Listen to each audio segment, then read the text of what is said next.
The fans have asked for it. The fans have created it. The workers have brought into existence. What is the progression of women's professional wrestling in the business? It is truly an evolution. And it comes on full display this Sunday where the women square up, gear up, and tell the men to shut up in this all-women showcase. Welcome to Silly Predicting for the second ever all-women's show in WWE.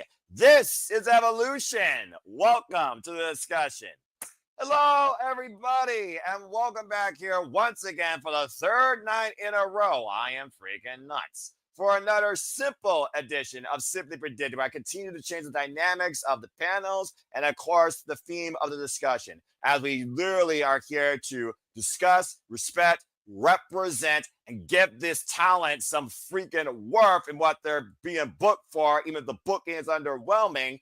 Damn it. And that is W Evolution and women's professional wrestling. So thank you all for tuning in once again. Please like, subscribe, comment, tell a friend. And if you want to dictate the conversation, super chat or PayPal the passions. It's as simple as that. Before we get into things, I do want to give a highlight of somebody I know also in the business across the pond who continues to prove that Jade is worth more than gold. That's my friend Mary Jade coming back from injury, who will be facing the former NXT UK talent, Nina Samuels. You can follow her on the social medias that you see right there at Instagram. Follow her, Mary Jade, and follow Hustle Wrestling to follow Mary Jade's journey. Again, she is one woman you don't want to mess with. I could be in her debate, but she can break me in the ring with her MMA background. Appreciate you, Mary. Keep fighting. With that being said, let's go ahead and see what the renegade of wrestling, JJ Williams, has to say regarding WWE Evolution. JJ, this should be a unique experience. Again, we're advocates of women's professional wrestling. You know how much I pride Joshi's, knockouts, female athletes of power, technique, in-ring capability. Why some may only look at one factor, that's none of those, and that's just their beauty. Not judging, but I'm just saying there's a reason why it's called women's professional wrestling. And I'm just going to leave it at that. But how are you feeling about WWE Evolution? I'm looking forward to it. I think it'll be a really good show. I mean, there's nothing wrong with looking at a woman like a pretty face. Because at the end of the day, we want a woman wrestler that's actually, not to sound sexist here or piggish, but actually looks like a woman. You don't want women's wrestlers that look like a man. You know what I mean? So well, this is a man. You're a man. There's nothing wrong with having pretty faces in women's wrestling as long as they can be strong, powerful, technically sound, and all the things that you mentioned as well. More than a pretty face is what we like to say. Damn right. But at the end of the day, you can't knock the fact that, and it's been a proven fact going back to the beginning of time, sex sells. Sadly, but true. Adam and Eve wouldn't have been banished from the Garden of Eden if Eve hadn't taken a bite of that apple. Just saying, like. Well, I've also said how many times when it comes to a woman, they might be the most powerful, the most dangerous things on the planet. Again, how can something so glamorous be so sinister? Again, the women's story of the industry in wrestling. Just saying. And also, that's not an insult. That's just a fact of life. Yeah. That being said, good to hear, JJ, and appreciate you, man. And by the way, shout out to our Canadian friend, Ash. I don't know if she's going to join us. I sent her the link, but again, Ash, if you can, please continue to be part of the conversation. And also, if you haven't already, don't be a dickhead. And Ash, I got a little bit of a surprise for you. I hope that you appreciate this little, what should I call this, promotion. If you haven't already, please follow our Canadian friend Ash on the social medias. Follow her on the X and follow her on YouTube. Become part of Barry's Army today. Don't be a dickhead. Ash, hope you can join the conversation. All right, with that being said, let's go ahead and get Emmanuel's thoughts real quick before maybe the other Dominguez join us. No, that's okay. We do appreciate Arlene Dominguez. It's also the leader, of course, of the NXT League, but we also appreciate you, Emmanuel. And again, I also have something for both of you because while one person loves John Cena, the other one loves Randy Orton. So if you can, please follow both the Dominguezes. Los Dominguezes. That's epic. On the social media today. Thank you. Emmanuel, how you feeling about Evolution? Hey. Oh, hey. She put up and squared up. I'll get to her momentarily. Ladies first, ladies last. How poetic. Emmanuel, how you feeling about Evolution? let the lady go first. I'm a gentleman. Look at this. Who said chivalry isn't dead? Ash, I'm so glad you made it. First off, hope you're doing well. And again, on behalf of Cibao Studios, again, as pretty much the newest member of the family, we always appreciate you. How you feel about WWE Evolution? I'm looking forward to it. I didn't think it was going to happen. And the fact that we're getting another one is pretty cool. Are we going to get a third one? Maybe. But right now, I'm just looking forward to the celebration and showcase of all the women in WWE. Damn it. Accurate and well said. By the way, hope you like your new thumbnail. Oh, that's cute. Thank you. I figure because we're leveling up so much here and our family's evolving, just like the wrestling business and the women in wrestling, why not give you guys a little bit of a touch up, silly predicting style, because you all are panelists that I appreciate. Yeah. Emmanuel, that being said, go ahead and give your thoughts towards evolution. Again, shout out to Arlene, who again may not be here, but we all appreciate Arlene Dominguez as well, despite the fact she causes more chaos in my life on karaoke nights. Yeah. I digress. Emmanuel, how you feel about this show? Well, first of all, how dare you with that graphic? Is it not perfect? No. Got a graphic, folks. That is awesome. Thank you. Continue. And, yeah.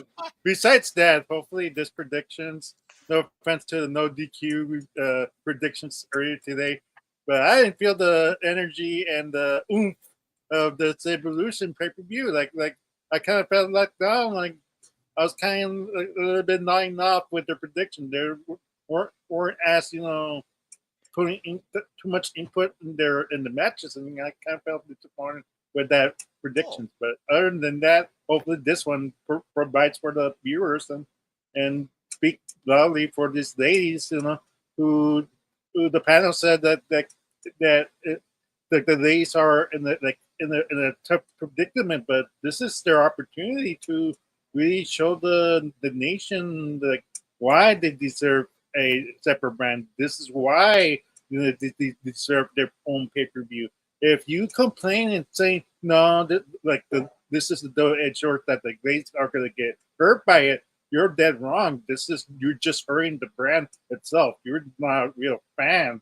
That's what I heard from the predictions today, but I did really disagree with them that this is their opportunity to make a mark. Every match matters, even if you think if it's against AEW, it doesn't matter. It's a showcase for it's a showcase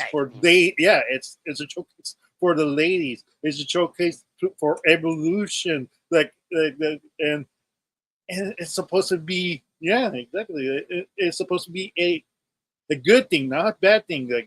Like if you say negative things in the IDRC, then you're just doing the opposite. You're hurting the brand and you're hurting the ladies itself. Well, it's a sad state of affairs where, again, we live in a very separated society where it does feel like a pecking order in certain aspects. Not that I'm trying to turn this to a PSA. It's definitely looked at the wrong way when it comes to one side versus the other. And I'm going to leave it at that, because whether or not you all want to reflect on that and give your own sort of intellectual conclusion towards that conversation, maybe write a thesis on it, I'll leave that up to you. But that's neither here nor there, because you all know what I love to do here. It is an encompass of celebration and discussion with great friends, professional wrestling, regarding professional wrestling. And tonight is very special, to your point, because, again, as I talked about in Green Room with JJ, for those that don't know, I love women in professional wrestling, but I love the capabilities of the dichotomy and the dynamics of the in-ring showcasing, character development, and more so the competition. So whether it's Joshi, knockouts, pure technical in-ring athletes, brutal powerhouses, unique punk rock renegades, crazy chicks. You all know how I feel about those. There is a unique infinite dichotomy for women in wrestling that is not showcased or respected enough. I'll even give Booker T's Reality of Wrestling promotion credit, where I just saw Natalya have a hell of a match with Promise Braxton. So again, really look towards what you are seeing out of these incredible human beings in the ring versus what you hope to see in a different light, or what you believe you should be seeing based on what you read on the internet. I'm a little disappointed in you. You named off Joshi's, you listed off Rudos, knockouts, but you didn't say anything about bunnies. We don't go there. Don't you trigger me, JJ. I'm warning you. This is my show, damn it. And also, yeah, I bring the energy, I bring the rants, I bring the passion, discussion, the moments, and everybody has their own idea, outlook. And some people might be more, tranquilo or low bass. And some people say the loudest person in the room might also be the dumbest, but that's a whole different conversation. Sometimes I get loud, sometimes I don't. But I'm looking very forward to this. And there's a lot of incredible female athletes that are going to put out and tell everybody to shut the F up. This is what we were meant to do. This is why I fought for this dream to get to this moment. Thank you. So I think without further ado, it's good to see everybody here once again. I hope that you all are going to have a fun time here, and I hope that all of you in the chat will have a fun time as well. So again, let your predictions be known as we go for this card. I want to give a shout out quick to the ladies and no DQ, of course, our own fearless Bella, Caitlin, and her friend, dancing partner, Amy, as well as Aaron. Ironically enough, my very first video on YouTube was the first Evolution pay-per-view that I predicted on 1 month after discovering No DQ, meeting Caitlin at NXT Detroit. The rest is history. So I'm forever grateful for that as well. So Caitlin, thank you so much. But I think without further ado, Super Disney community, No DQ gals, professional wrestling fans and friends, male, female, let's get right into it. Again, it is the all-women showcase brought back, and literally 7 years later, Ash, Evolution, WWE Evolution 2. It, of course, will be presented on the Peacock this Sunday, 7 p.m. Eastern Standard Time, start time. They probably will have a 1 hour kickoff. I don't know if we're going to necessarily do that, but please stay tuned for our alternative watch-along commentary discussion. And of course, this is part of the WWE Predictions League, as I host, of course, all the leagues across all things wrestling. Shout out to my AEW fam, including indie darling Shiana Chanel, who continues forward in her career of wrestling management. I wish her the best in that. Again, as of course, we are Team No DQ, JJ. It's Colin and Gino holding it down right now. And of course, the Galaxy, they continue to work very hard as well. So again, if you haven't gotten your predictions in, folks, just give you a couple of screenshots for some of the leagues I host. Get those predictions in. Emmanuel's part of them. JJ's part of them. No DQ is pretty much part of them, sporadically out. Ash, you're kind of like getting your debut. You're getting your feet virtually wet in this too. Enjoyed your little video, by the way. Again, folks, subscribe to Batty for Wrestling today.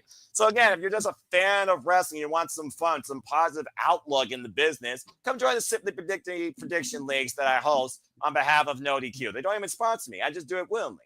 All right, so let's go ahead and talk about this card. We got 7 matches on tap here, and pretty much every single one of them could lead to championship occasions, have championships involved, and we could even see somebody cash in possibly for a championship.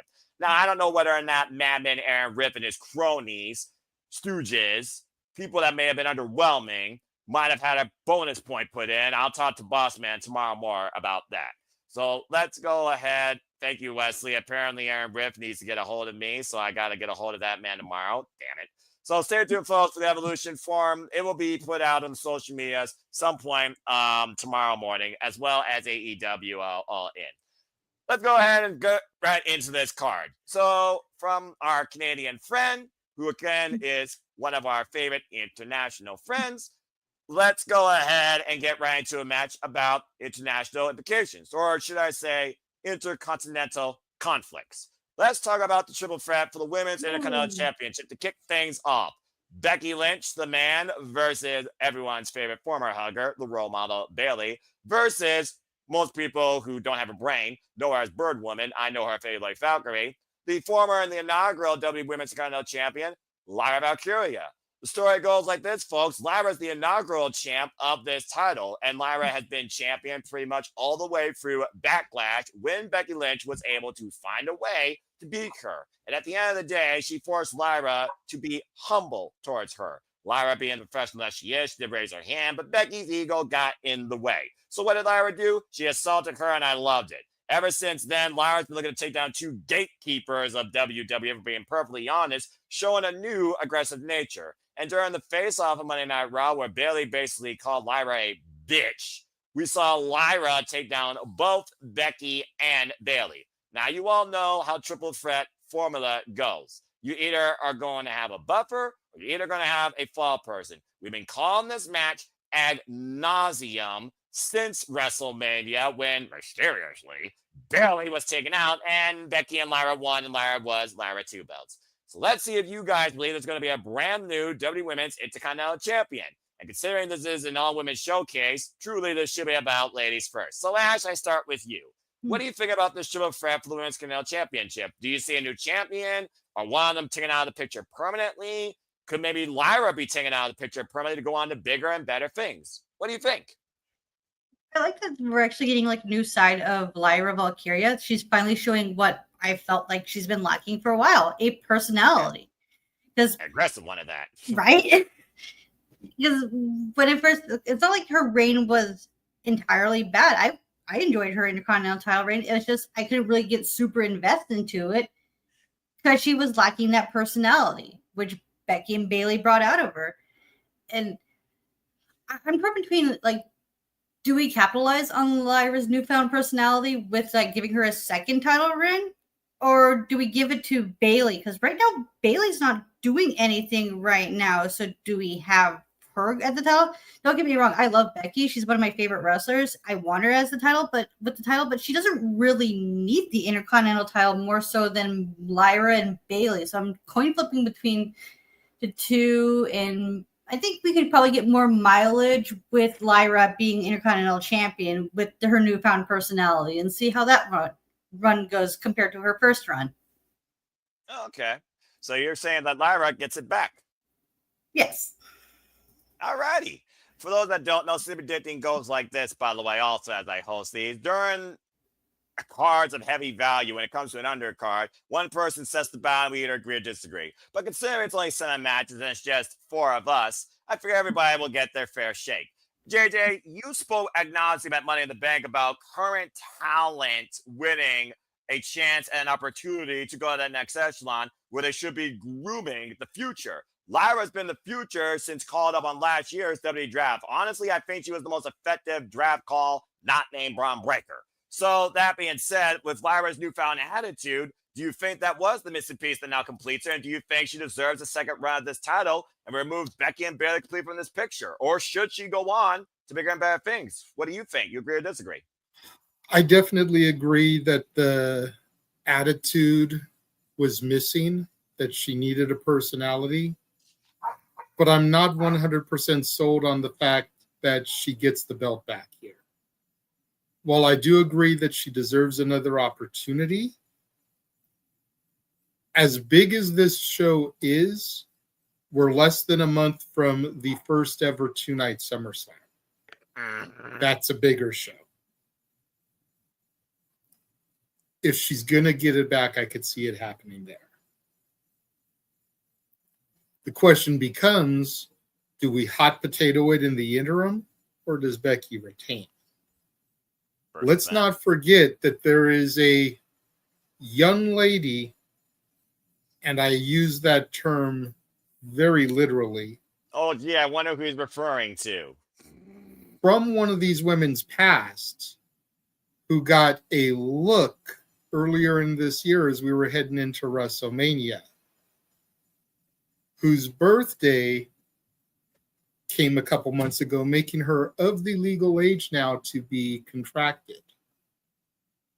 Hi, BFF. I'm not saying it's going to happen, but if WWE, let's just get it out there. Let's have a tribalistic take here real quick. Apologies in advance.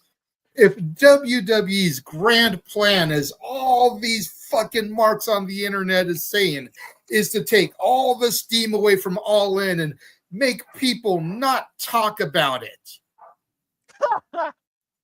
what better way than debuting Izzy Moreno?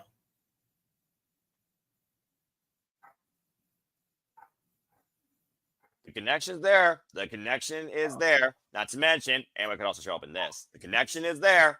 And she also, of course, is looking for that rematch, I believe, against Zeta Steel. And I believe she's getting that also in the WID continuation of that tournament for the people that are out of it. So, again, not too far-fetched. But right now, you think Lyra doesn't necessarily need the second run. You got one of the 4 horsewomen of, my NXT actually holding on to it? If I'm betting money, I'm betting on Becky to retain. But Okay. if they're trying to create a moment here that's going to get people buzzing and talking, it's not out of the realm of possibility for Bayley to pick it up. But my official prediction is Becky. Okay, that's fair. Well, we got one Lyra and one Becky. Emmanuel, California. Are you with Bailey or do you agree with one of these two? What are your thoughts towards this? And again, Bailey and Lyra were a great tag team, and of course, that has now completely fallen at the wayside. Love that graphic, the way they did that, by the way.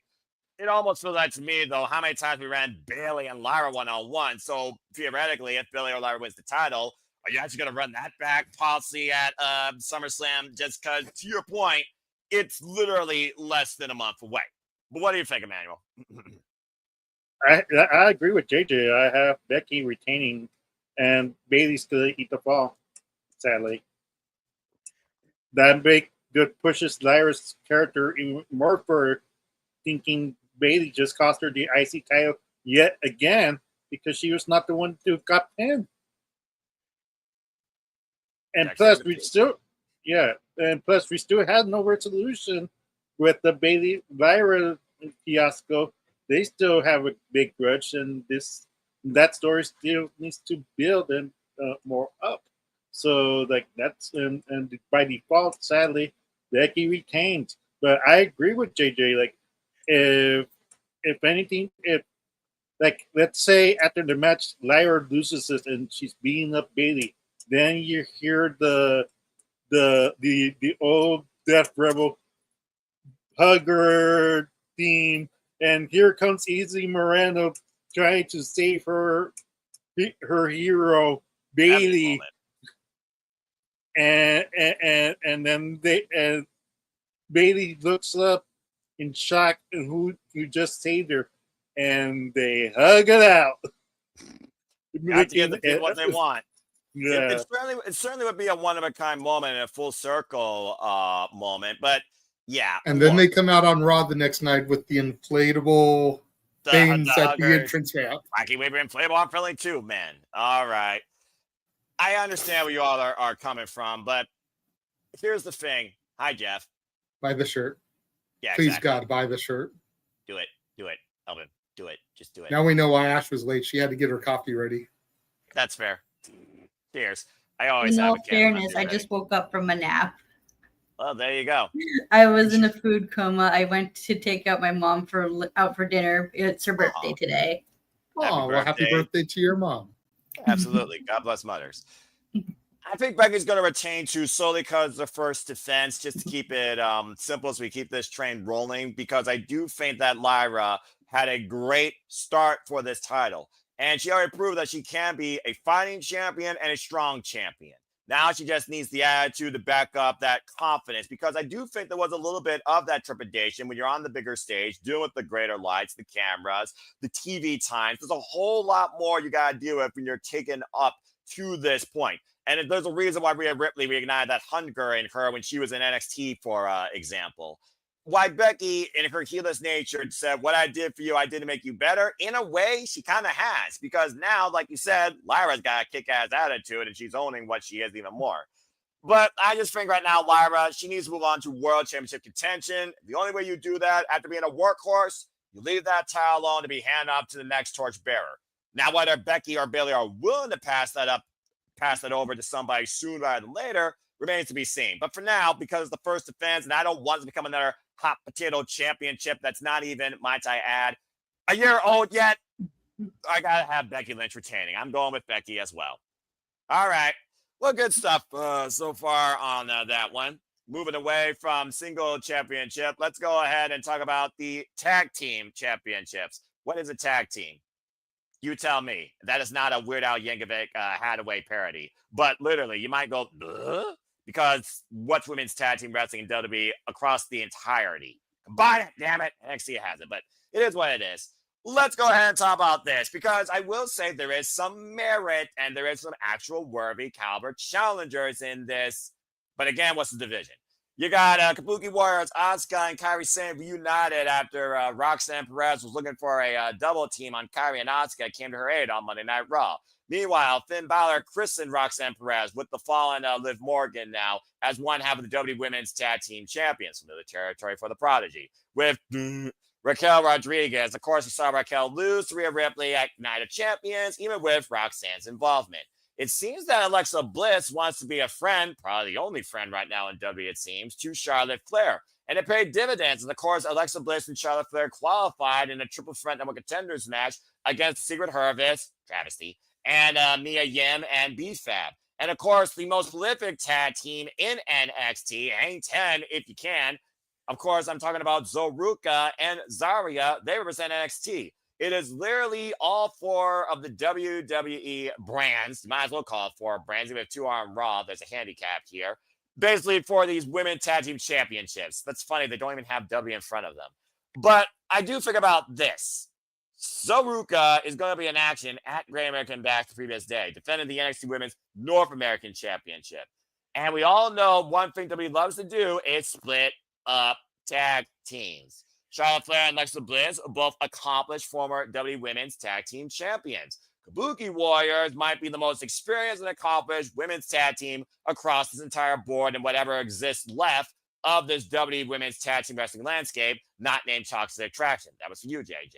And then Roxanne Perez was just given this title, but from a storytelling standpoint, right now it seems like all multi-person gold belongs to Finn Balor and the Judgment Day. So does that narrative continue, or do we get a surprise finish? And is there a reason why there's two teams from Monday Night Raw versus one from SmackDown versus one from NXT?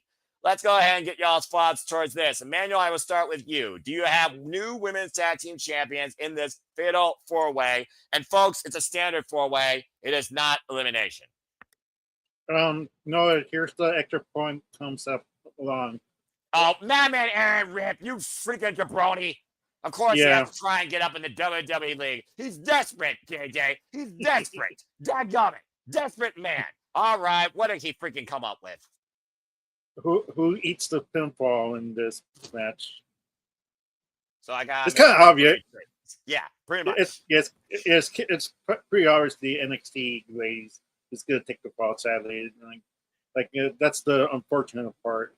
My hot take of this match is that why is Alexa and Charlotte a tag team again? It's Alexa even a Wyatt member at this point in this stage of the game. Not necessarily, but why is she carrying the doll still in and still coming out like if she's part of the Wyatt family if she's not part of it? It's confusing. Like, I drop the gimmick and there be Alexa Bliss, the goddess, or be this, like Alexa Bliss, the Fiend's friend, that the Harley of the Joker. But it's kind of like confusing for me, and I'm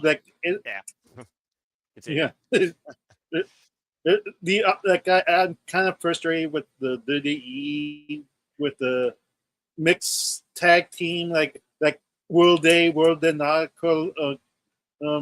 meet up and because and that's what we're having with Charlotte and Alexa. Unfortunately, I'm not for it. I'm done with the storyline. That didn't feud. I don't want to see this tag team, but we are unfortunately, and this tag team's going to be a tag team for a long run. And sadly, well, it gets SmackDown 3 tag teams, if that's worth anything, and it also keeps Charlotte Flair out of something that people have been sick and tired of her entire career, the World Championship picture. I agree. Yeah. So at this point, it is what it is. But I have Roxanne and Raquel winning. This way, you try to wedge Liv out of the picture, and because if Finn Balor wants to take control of this faction to his way, they need to have this way. Right, fair enough. I almost feel like, again, with the fact there are 4 teams, I still need to justify what I said earlier. So let's go ahead and get everybody else's spots, especially since you called out that NXT is going to eat the fall. JJ, this is weird once again, but it's within WWE. It's not TNA where we should have seen NXT Women's Tag Team history, but that's a whole different conversation. That being said, what do you think happens here? And considering, again, one half of your NXT is in action the previous day at GAB, I mean, 2 wins in a row would be pretty cool, I would think, but also how banged up she's going to be. Tag match that protects her. But I also do think they're focusing more on Raw when it comes to the whatever's left of a women's tag team championship picture. But go ahead and lend your thoughts. See, I've been going back and forth about this match for the better part of a couple of days. Do tell. The team that I think is going to eat the pinfall for that point is the Kabuki Warriors. And I agree. I don't think the NXT team is getting pinned here. I'm not even 100% sure that Zarya and Solruka are going to be splitting up anytime soon. I also agree about that. I know they've kind of been teasing it. There's been that tension, Zarya kind of eyeing the North American title. But I don't think they're going to pull that trigger yet. Because let's keep in mind, let's take a look here and turn the page at the WWE calendar. We've got SummerSlam coming up in a couple weeks. Yes. Okay. Nothing announced for September yet.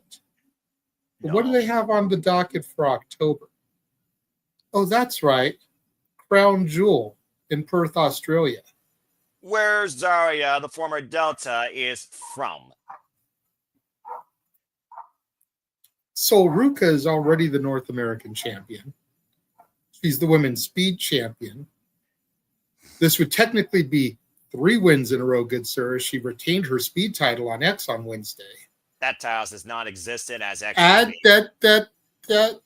I'm with you. I'm just calling you on a technicality. Fair enough. I think that the WWE brass is high on Solruka.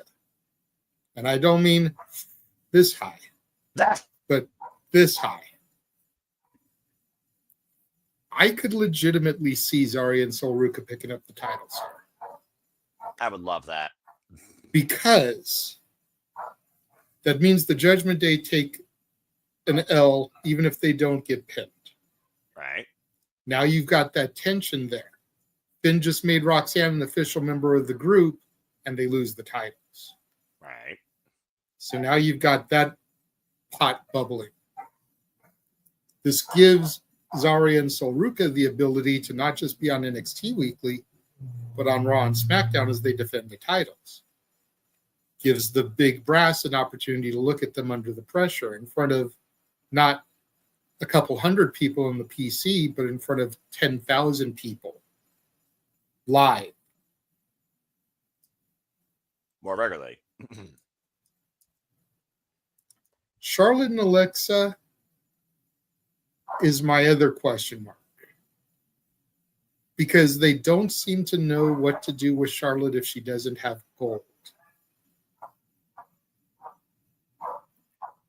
I'm still curious, though, as to why they had to qualify and the other teams just got put in. And especially when they told Alexa that if she could find a partner, she could enter that match. To Emmanuel's point about the Wyatts, this was a perfect opportunity to put Alexa and Nikki together. Yep.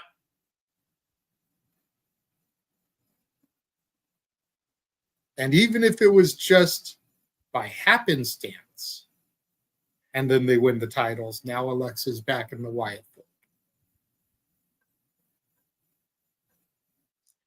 Which helps the Wyatts with momentum.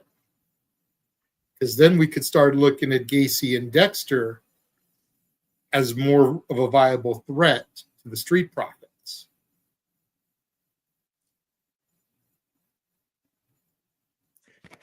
I'm going with the NXT team here, though. Wow. All right. Well, I'm glad that we all didn't go with the same thing. Otherwise, this prediction would be pretty dull because I would think this match, there should be some sort of suspension of disbelief, despite the fact, again, 2 teams on Raw.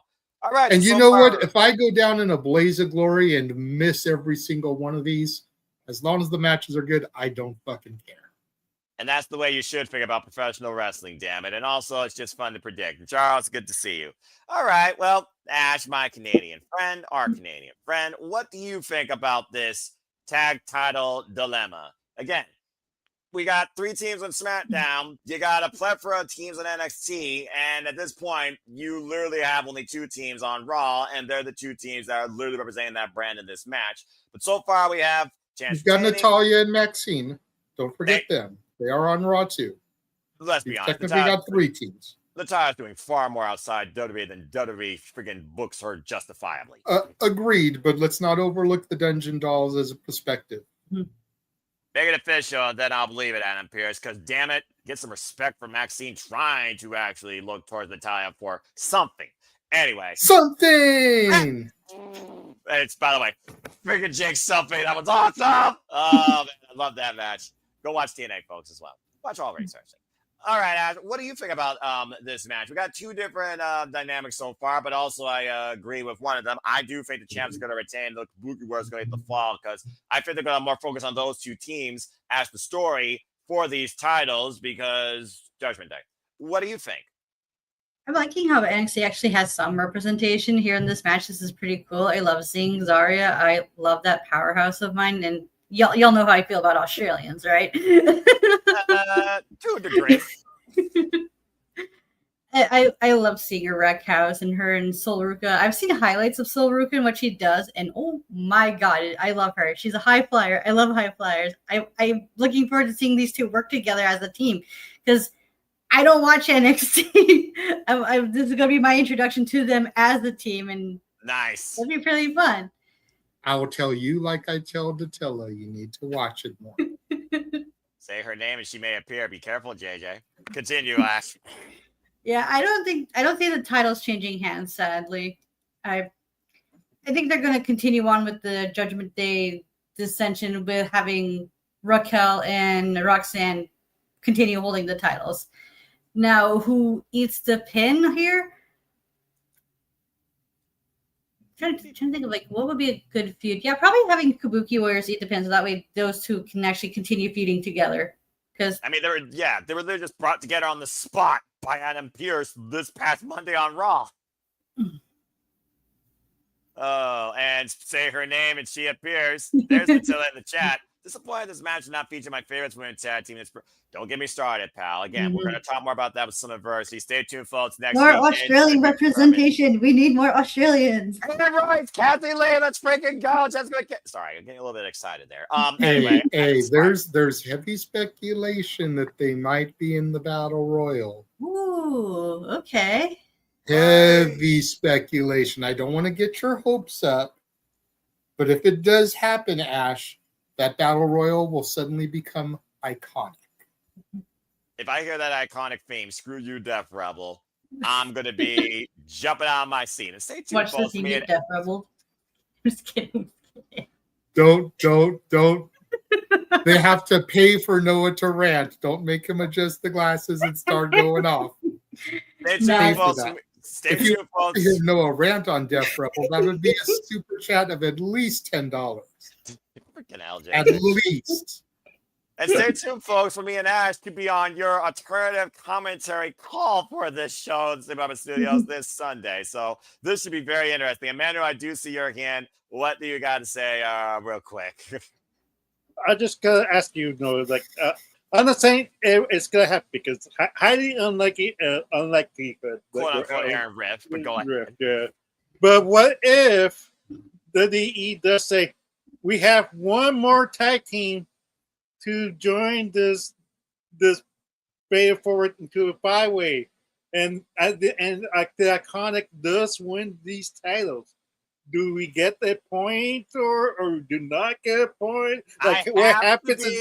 I have to be fair and honest, like we always are. If the matches change in any way from the comparison, like Austin Theory screwing everybody in Las Vegas, the match is thrown out. It's as simple as that.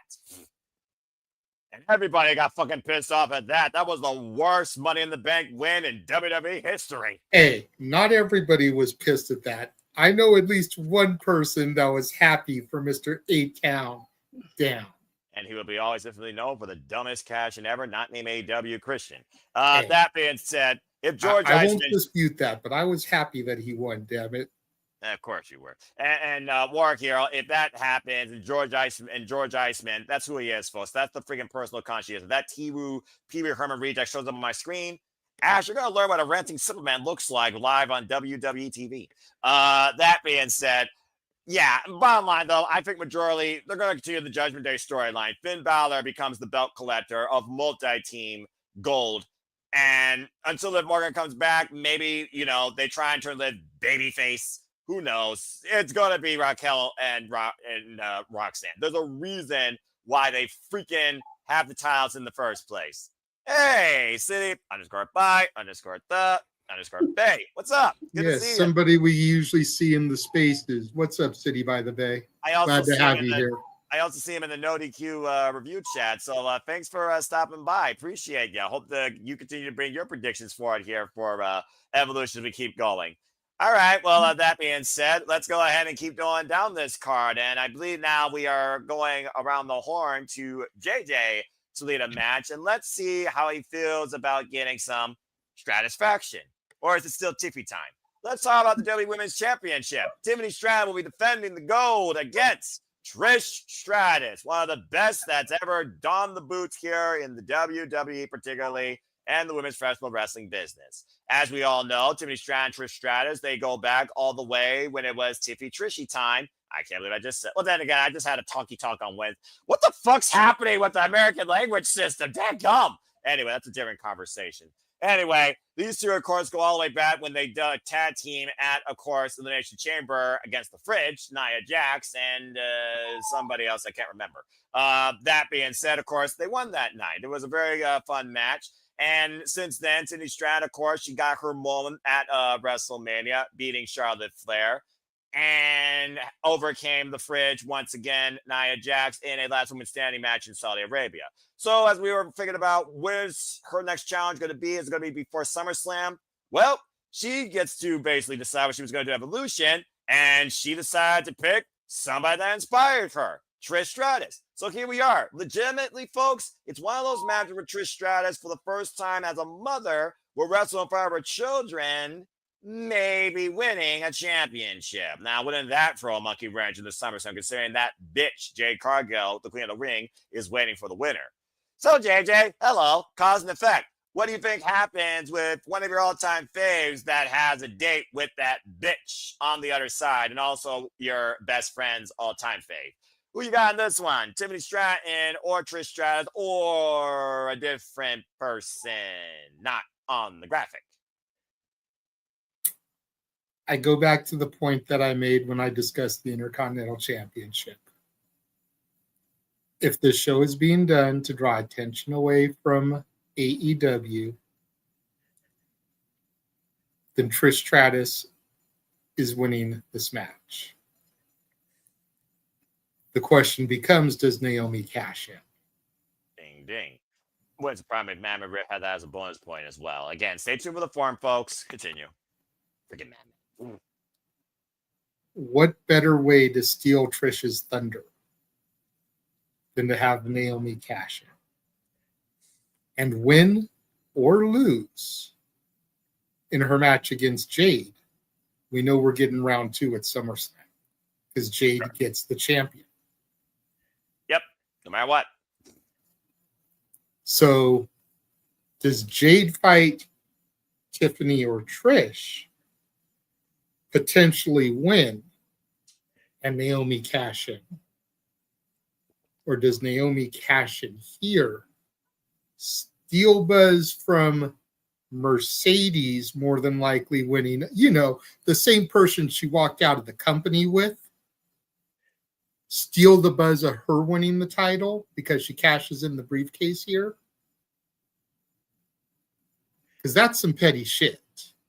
Let's also And keep in mind. And if you scroll and you read, which I know you don't, everybody in the IWC swears this show is just because WWE are some petty bitches. So what would be more petty than to take the thunder from Mercedes Moné? Good grief, the word of the weekend might be petty at this point. Hey, all I know is Triple H won't back down. Yeah, that's true. But he also can't fight as much either with a pacemaker inside his body. That's a different conversation. Continue. So as far as this match goes,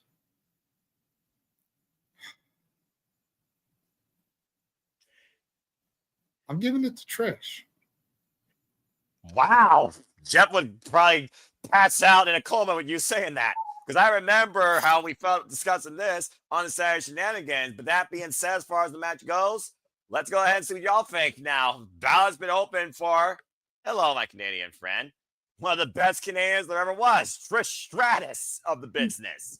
So, Ash, what do you think about this unique dilemma? Because, again, you do got to consider Naomi an X factor, and Jade Cargill is a definite factor. Because no matter what, Jade Cargill is challenging for this championship at SummerSlam. The question is against who? Or is Tippy time up, quite simply put.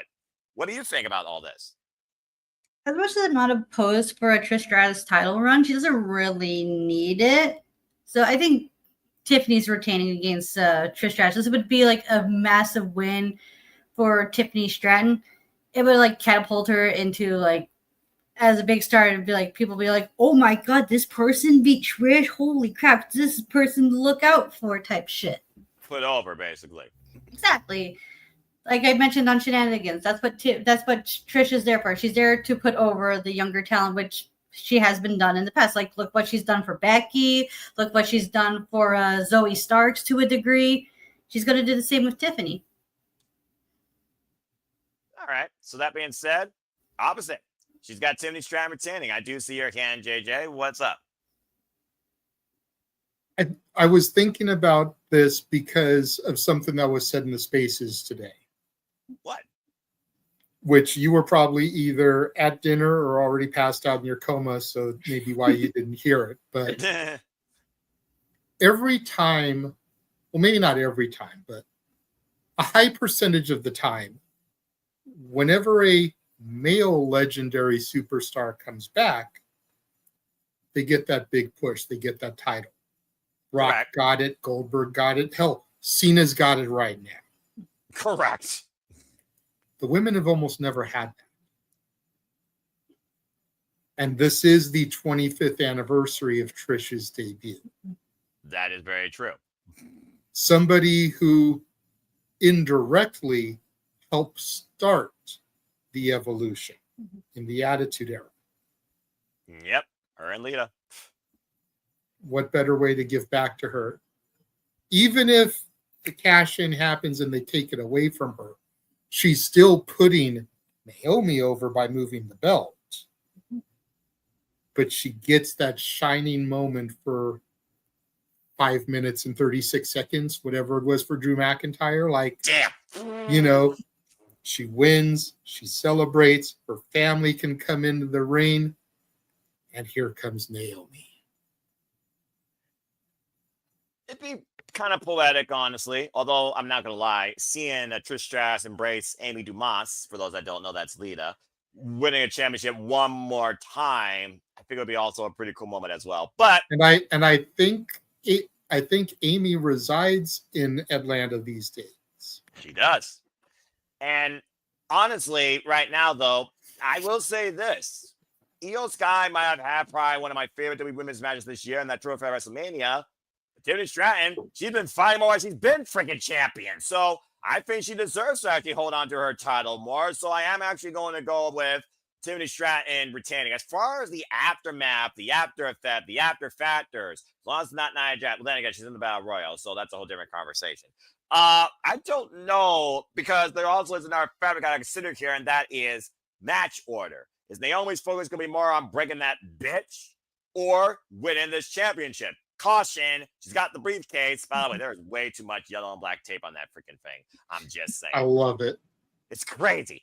I mean, it's original. It's personalized. So hey, it's different. I respect. Look, not to hijack this, but me and one of my buddies at work are talking about doing a Money in the Bank cash-in for Halloween. Oh God. You know, dressing up as wrestlers, him bringing the briefcase. cracking me upside the back of the head with it in front of the customers on the floor, having another employee rush down with a referee shirt, hand the briefcase, pin me 1, 2, 3. I literally had to count a 3 count in a bar in Columbus one time at NXT Columbus for a YouTube channel. So I mean, just saying, they were playing with the 24/7 championship. I was like, okay, fine, I'll be a referee for a quick second. But still, that sounds hilarious, and I would be like, by God, he's down. But anyway, all right, fair enough. Right now we got 2 retains, 1 change. Emmanuel, why don't you go ahead and close this thing out? What do you think happens during this championship match? Good grief. Havoc is going to ensue before October at this point. I think we could have the still TV time on her TV network on the same TV time on SmackDown. I'm about to say, I thought I was going to use Tiffy for every other word. Good Lord. Okay, Yeah. fair enough. But I mean, go ahead. ahead. No, you Okay. got but you got the disposition. Go for it.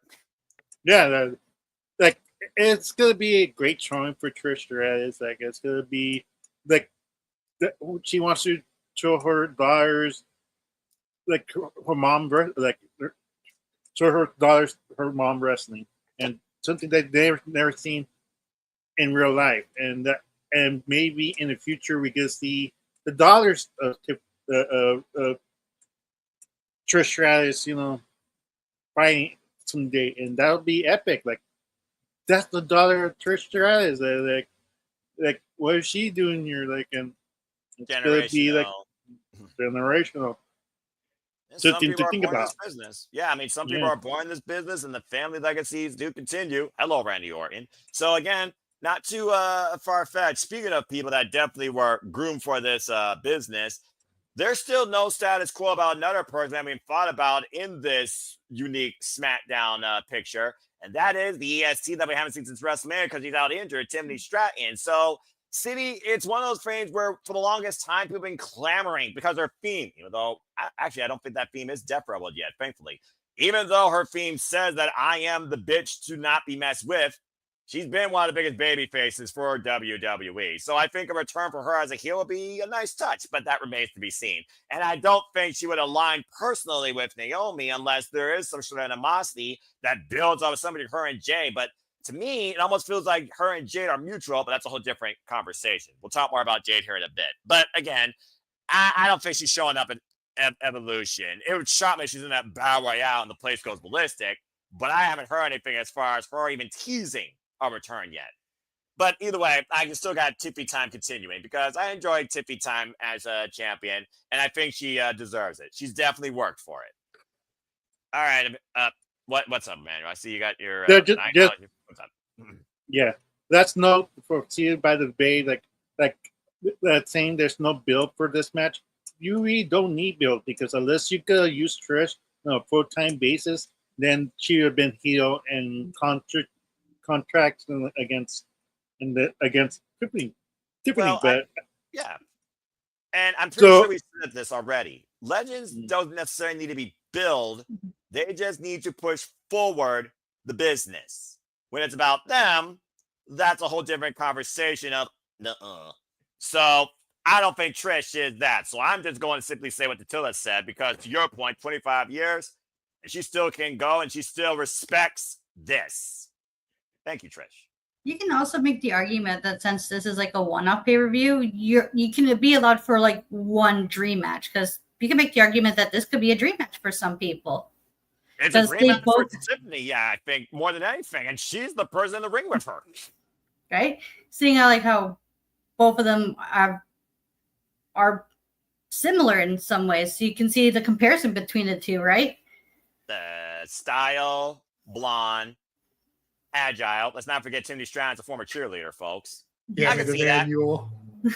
I mean, he's not wrong. He's not wrong. He's not, but he didn't have to go there either. Yeah, he's wrong, but he's not wrong at the same time. He's out of line, but he's not wrong. What did he say? Don't worry about it. Like this. Don't worry about it. Emmanuel. Again, he's out of line, but he's not wrong. To quote the Falcon from Falcon and Winter Soldier. Well, there's a reason why Trish Stratus was definitely over, and there's also a reason why Tiffany Stratton might as well be from Beverly Hills, California. Just Right? saying. Because Tiffany, because Trish has a personality. Yeah. And every time you see her, you get some satisfaction from it. Tiffany Stratton, the jury is out. All right, we're going to go ahead and change things up because we got another person added to the fray. So let's go ahead and get some NXT versus TNA going. Welcome to Tilla to Simply Predicting. How are you, my friend? I'm so glad you can make it. Of course. I'm doing good. Sorry I was late. I woke up from my nap and I had some other stuff I had to do. How is it that both the women on the panel woke up from naps? Well, I mean, it is late at night, and to be fair, Canada, California. Well, actually, it's only 8:25 here, so. Oh, there you go. What time is it over there? 10:25 p.m. And it's 11:25 here, and the weather calls for it. Never mind. Let's go ahead and move on, shall we? All right. Well, Tatilla, I figured this is perfect because there's one match I know you can lead because we've already had the rest of the panelists lead, and I'm one that likes to moderate more so than participate, and I love hearing y'all's thoughts. Why don't you go ahead and spearhead this? Because again, next week you and I have to coordinate the date for Slammiversary, No Love for Life. But let's talk about who's going to TNA Slammiversary with the NXT Women's Championship. Jessie Jane of Fatal Influence goes one-on-one with the Juggernaut and the former TNA Knockouts World Champion, Jordynne Grace. And of course, there are huge implications with this match, folks, because the winner of this match will go on to Slammiversary. Winner take all against Masha Slamovich for both the TNA Knockouts World Championship and the NXT Women's Championship. For those that don't know the history, like me and Tatilla do, and I saw live, it was a 2-year journey that allowed Masha Slamovich to beat Jordynne Grace last year at Bound for Glory to win the Knockouts World Championship and literally defend that title everywhere against everybody, TNA, JCW, and NXT. And now she waits for her most important match to date. History to be made on July 20th. But it all starts here this Sunday to see who goes to TNA's second biggest show of the year. NXT versus TNA on full display, even if Jordynne Grace is signed to NXT. So, Tatilla, hello, welcome to the show. Who you think's going to Slammiversary to face Masha Slamovich for both titles on the line? Go ahead. Okay, well, first off, I have to say I do like Jessie Jane. I think she's actually pretty good, from the times I've seen NXT. So I will say that I think she's pretty good. However, I have to pick Jordynne Grace. Like you mentioned, Jordynne Grace and Masha Slamovich, there's some history right there. That was one of Jordynne's best feuds, of course, next to her rivalry with Deonna Purrazzo. Damn fucking right. Sorry, continue. Yeah, Whatever happened to the Virtuosa? She's on a tour in GCW. She beat Rachel Ellering in a match of pure rules, and the summer of the Virtuosa is in full swing. But anyway, that's a whole different conversation. But I will say this before I'd like to continue. Long may she reign. Fucking reign. Please continue. Of course, we all know it took, like you mentioned, it took Masha 2 years to beat Jordynne. And I think I personally would want to see this feud revisited. So I'll have Jordynne Grace defeat Jessie Jane and then have her go on to face Masha Slamovich for the both the NXT Women's title and the Knockouts title. All right, fair enough. And again, she'll suspend her prediction for Slammiversary next when we do Simply Predicting for Slammiversary, folks. Stay tuned for more on that date and time to be determined until I keep me posting your schedule.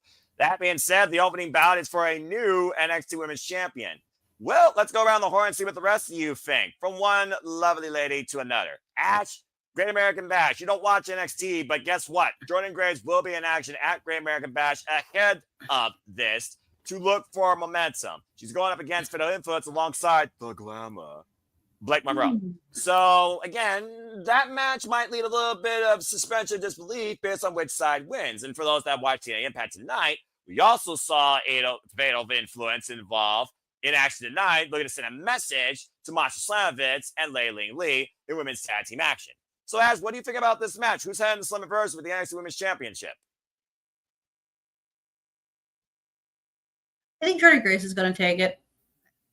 Because we've seen her, she's like the bridging gap between NXT and TNA, because we've seen her on shows multiple times. She's a familiar face, and she's a powerhouse from what I've seen. And I love me a good powerhouse. I want to see her like have a dominant NXT run. Fair enough. All right, so we got 2 for Jordan Grace. JJ, I don't know if you saw TNA tonight, but of course it was Layling Lee and Marshall Slammers versus Fallon Henry. I still hold out that Jesse Jane is great, but I still hold out that Fallon Henry should be the one that Steve Stubbs never cure, and I stand by freaking that. Damn it. Anyway, Layling Lee was able to neutralize Jesse Jane, the Women's Champion, but Macho Slamovich planted Fallon Henry with a snowplow to get the win for TNA against NXT. So already there's momentum for the TNA Knockouts World Champion against Fatal Influence. At one point, we saw a little bit of trepidation, I think, with Fatal Influence as well backstage when it came to handling business. But ever since Jesse Jane won the NXT Women's Championship, Fatal Influence have been, once again, a very strong, if not the strongest, female cohesive unit, not named the Elegance brand, as much as I hate to admit it. So what do you think happens here? Because again, this is your NXT against our TNA, looking to go to Slammiversary to seize everything. Well, Elijah get well soon, but also accurate. Who you got? I got Jordan Grace. It's gotta be, right? Come on now. It's gotta be. I mean, look. Whenever we get into a match that we haven't done yet that you know I'm highly anticipating, we're going to go on a little walk with the Renegades. So I'm just going to keep it short, sweet, and simple here right now. And I'm going to say Jordan Grace. This actually might be the very first match for unanimous. Ain't that some crazy shit, folks? And I wonder if the chat's unanimous. Son of a bitch! You broke it! All right, Emmanuel. He has to be difficult. It's obviously somebody. I said body. Somebody had to be different. Emmanuel, go ahead, give your thoughts. Why do you know what? Hold that thought. I gotta give Emmanuel some props in his insanity. He did pick Solo Sikoa to win at Night of Champions, United States Championship, and he hasn't won since last year when he beat John Cena. Just saying. Anyway, Emmanuel, go ahead. Why you got Jesse Jane retaining the Women's Championship to go to Slammiversary? Go for it. I had to add that Walter also predicted Solo Sikoa winning that match, but I digress. Damn it. So shout out to Walter. Please subscribe him. You need to go to WrestleMania this year, people. Anyways. That's not here today, but yeah, also subscribe, save for movement, and shout out to Lily Cruz, who still wants to try and beat me at Wheel of Fortune. We will level up here again soon. Go ahead. Especially since Noah will probably be the +1, and I still want to know which one of Los Dominguez is buying Noah his first Vegas drink. Good Lord Almighty, they're both crazy. I don't mind. Like I'll choose it. Yeah, I don't mind. All right. Before you all try to make me go less than 99.7% straight edge, please continue your wild thoughts while you have Jesse Jane with the NXT Women's Championship. The only reason why I feel JC Jane is going to win this because of the fact that they keep entering the most beatable NXT Women's Champion of all time. They invested too much time for Jason Jane versus Masha. So it'd be ridiculous if they suddenly just switch. No, never mind. Jordan Grace. It'd be a waste of time, of TNA time, if you just click it off. I'm like, nope. We changed our mind. JC Jane was involved. She took the pinfall. Her team lost the pinfall, and that sadly, that's what we're gonna get during this storyline with her.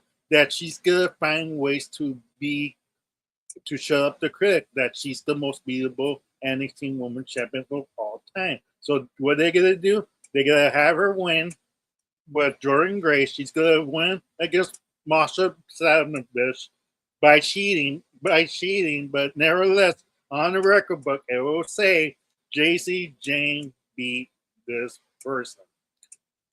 And that's all that matters then that you will remember, because like sadly, like that's what we're gonna see. And we're gonna have NXT have whole chokehold on TNA having not the men's TNA World Champion, but also the women's TNA Championship. And then TNA is gonna be wondering what they have to do to bring back the gold back home, and it's going to happen in an NXT pay-per-view. I think Williams drops at Slammiversary though. Yeah, I think you don't take the two brightest cornerstones of TNA away from them. Otherwise, TNA might as well be called NXT TNA at this point. It's a literal takeover if that's the case. It was bad enough when they tried to put that crook Robert First Stone class into tricking. power. Damn it. I don't want that. I don't want that. Seriously. I don't need WWE transformation in other professional wrestling companies that I've enjoyed for a longer time than the WWE. So, no. But, okay, you're wild. You're crazy. But I know this. What's going to move tickets? I think it's going to be what people have been more familiar with, what people have followed more from both NXT and TNA. To your point, Jordan Grace, she was the first one when this whole idea of a Forbidden Door was going to start after Mickie James previously did at the Royal Rumble. To me, the bigger money match here is Masha Slamovich versus Jordan Grace. And whether or not that leads to Jordan Grace being the face of NXT and TNA or losing and going up to the main roster, Jesse James, you had your moment in the sun, but that was only to get Stephanie Valkyria on Raw. That's what I stand by. So, yeah, I got definitely Jordan Grace winning. And again, next week, I'll hold that as a special disbelief. So, for people with some sense and one that's a little crazy but could be surprising, and I guess to Emmanuel's point, if nothing else, Fatal Influence, quote unquote, has numbers game. You're right. Fallon Henry, Jasmine X not too far away. Blake Monroe may come to Grace's aid, but that's still one person. So unless Masha decides to cross the line prematurely to watch on and make sure that person rightfully earns this, or even Layleen Lee comes back after Fatal Influence, either way, I still feel like Jordan Grace rightfully should be the one going to Slammiversary with these implications on the line. So I'm going with Jordan Grace. All right. Well, still, good fun discussion. Good talk. Let's go ahead and continue on from there, and we will circle back around. And JJ, how fitting you're back in the middle, because let's go ahead and talk about your bitch. Let's go ahead and talk about Jade Cargill versus Naomi, because you were already doing a little bit of foreshadowing. And now it's a no-holds-barred match. And yes, folks, I know. It's a WrestleMania rematch. So again, 50-50 booking, the jury is out, because again, it's also one of the things that she's the holder of the Money in the Bank briefcase. Does she gain in winning? Does she actually lose in losing? I'm just going to leave it at that. We all know the story. Well, the person that's going to talk about it knows the story. Hi, JJ. So I put this after the championship on purpose because I almost feel like what's one of the biggest critiques about the Money in the Bank briefcase for the women? Shortest time held. You want to see this go out further? Well, maybe this happens after the championship's already been defended. And at the end of the day, Naomi finally pushed Jade Cargill in the rearview mirror. And also, did they put themselves in the corner? Because, let's not forget, Jade Cargill's still fighting for a championship no matter what, unless Naomi injures her. And I don't think Naomi is dangerous enough to do that, especially what happened at Elimination Chamber. So, JJ, what do you think happens here in this no-holds-barred match between Naomi and Jade Cargill?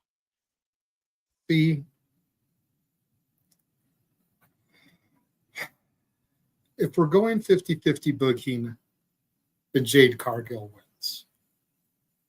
Because Naomi got the W at WrestleMania. Okay?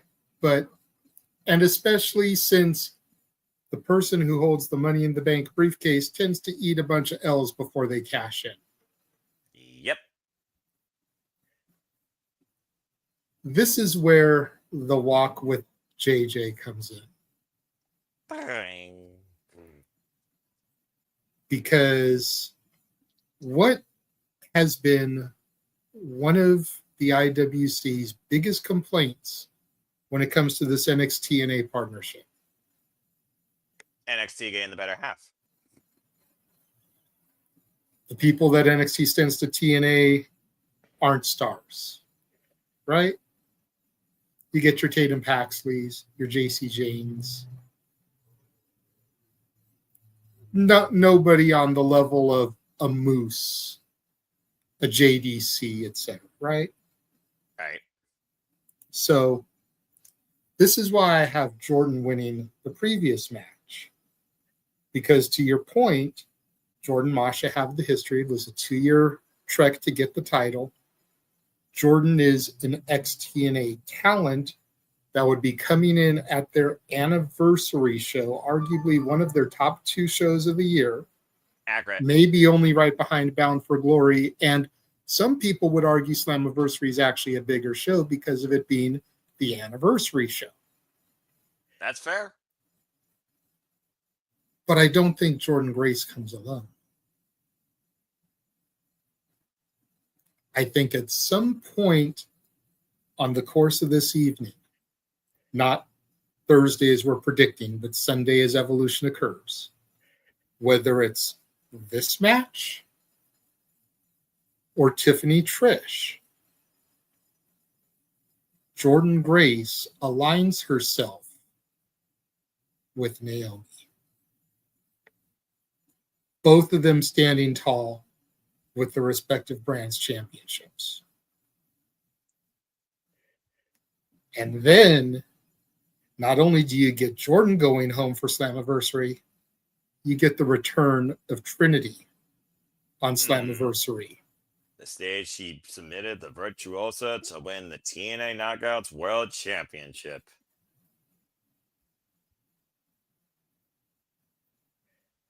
Full circle. And then you've got 2 big names from WWE, one of whom is on the main roster, coming to TNA's second biggest show of the year.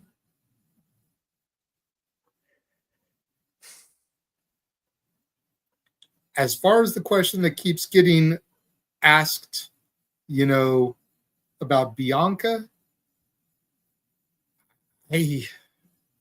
I still don't see her turning heel. I have been firm in the belief that Jordynne Grace was who helped with the attack. Because when Trinity made her return to the company and Jade made her debut, that was Jordynne's first appearance in the Rumble. They embraced.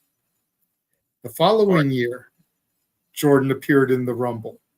Her and Naomi looked like they were going to start teaming up again. And this was already after the attack. There have been clues dropped throughout the last 2 years that these two are going to be in cahoots.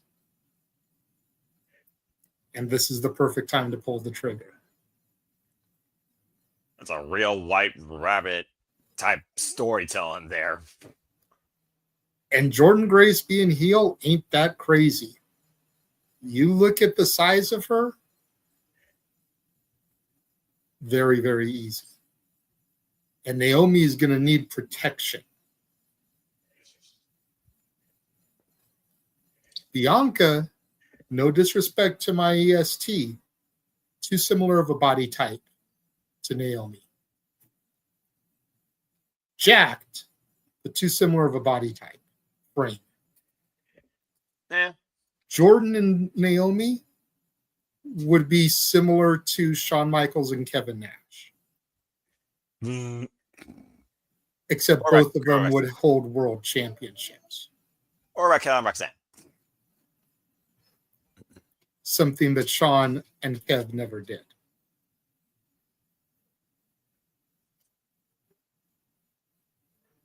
Okay.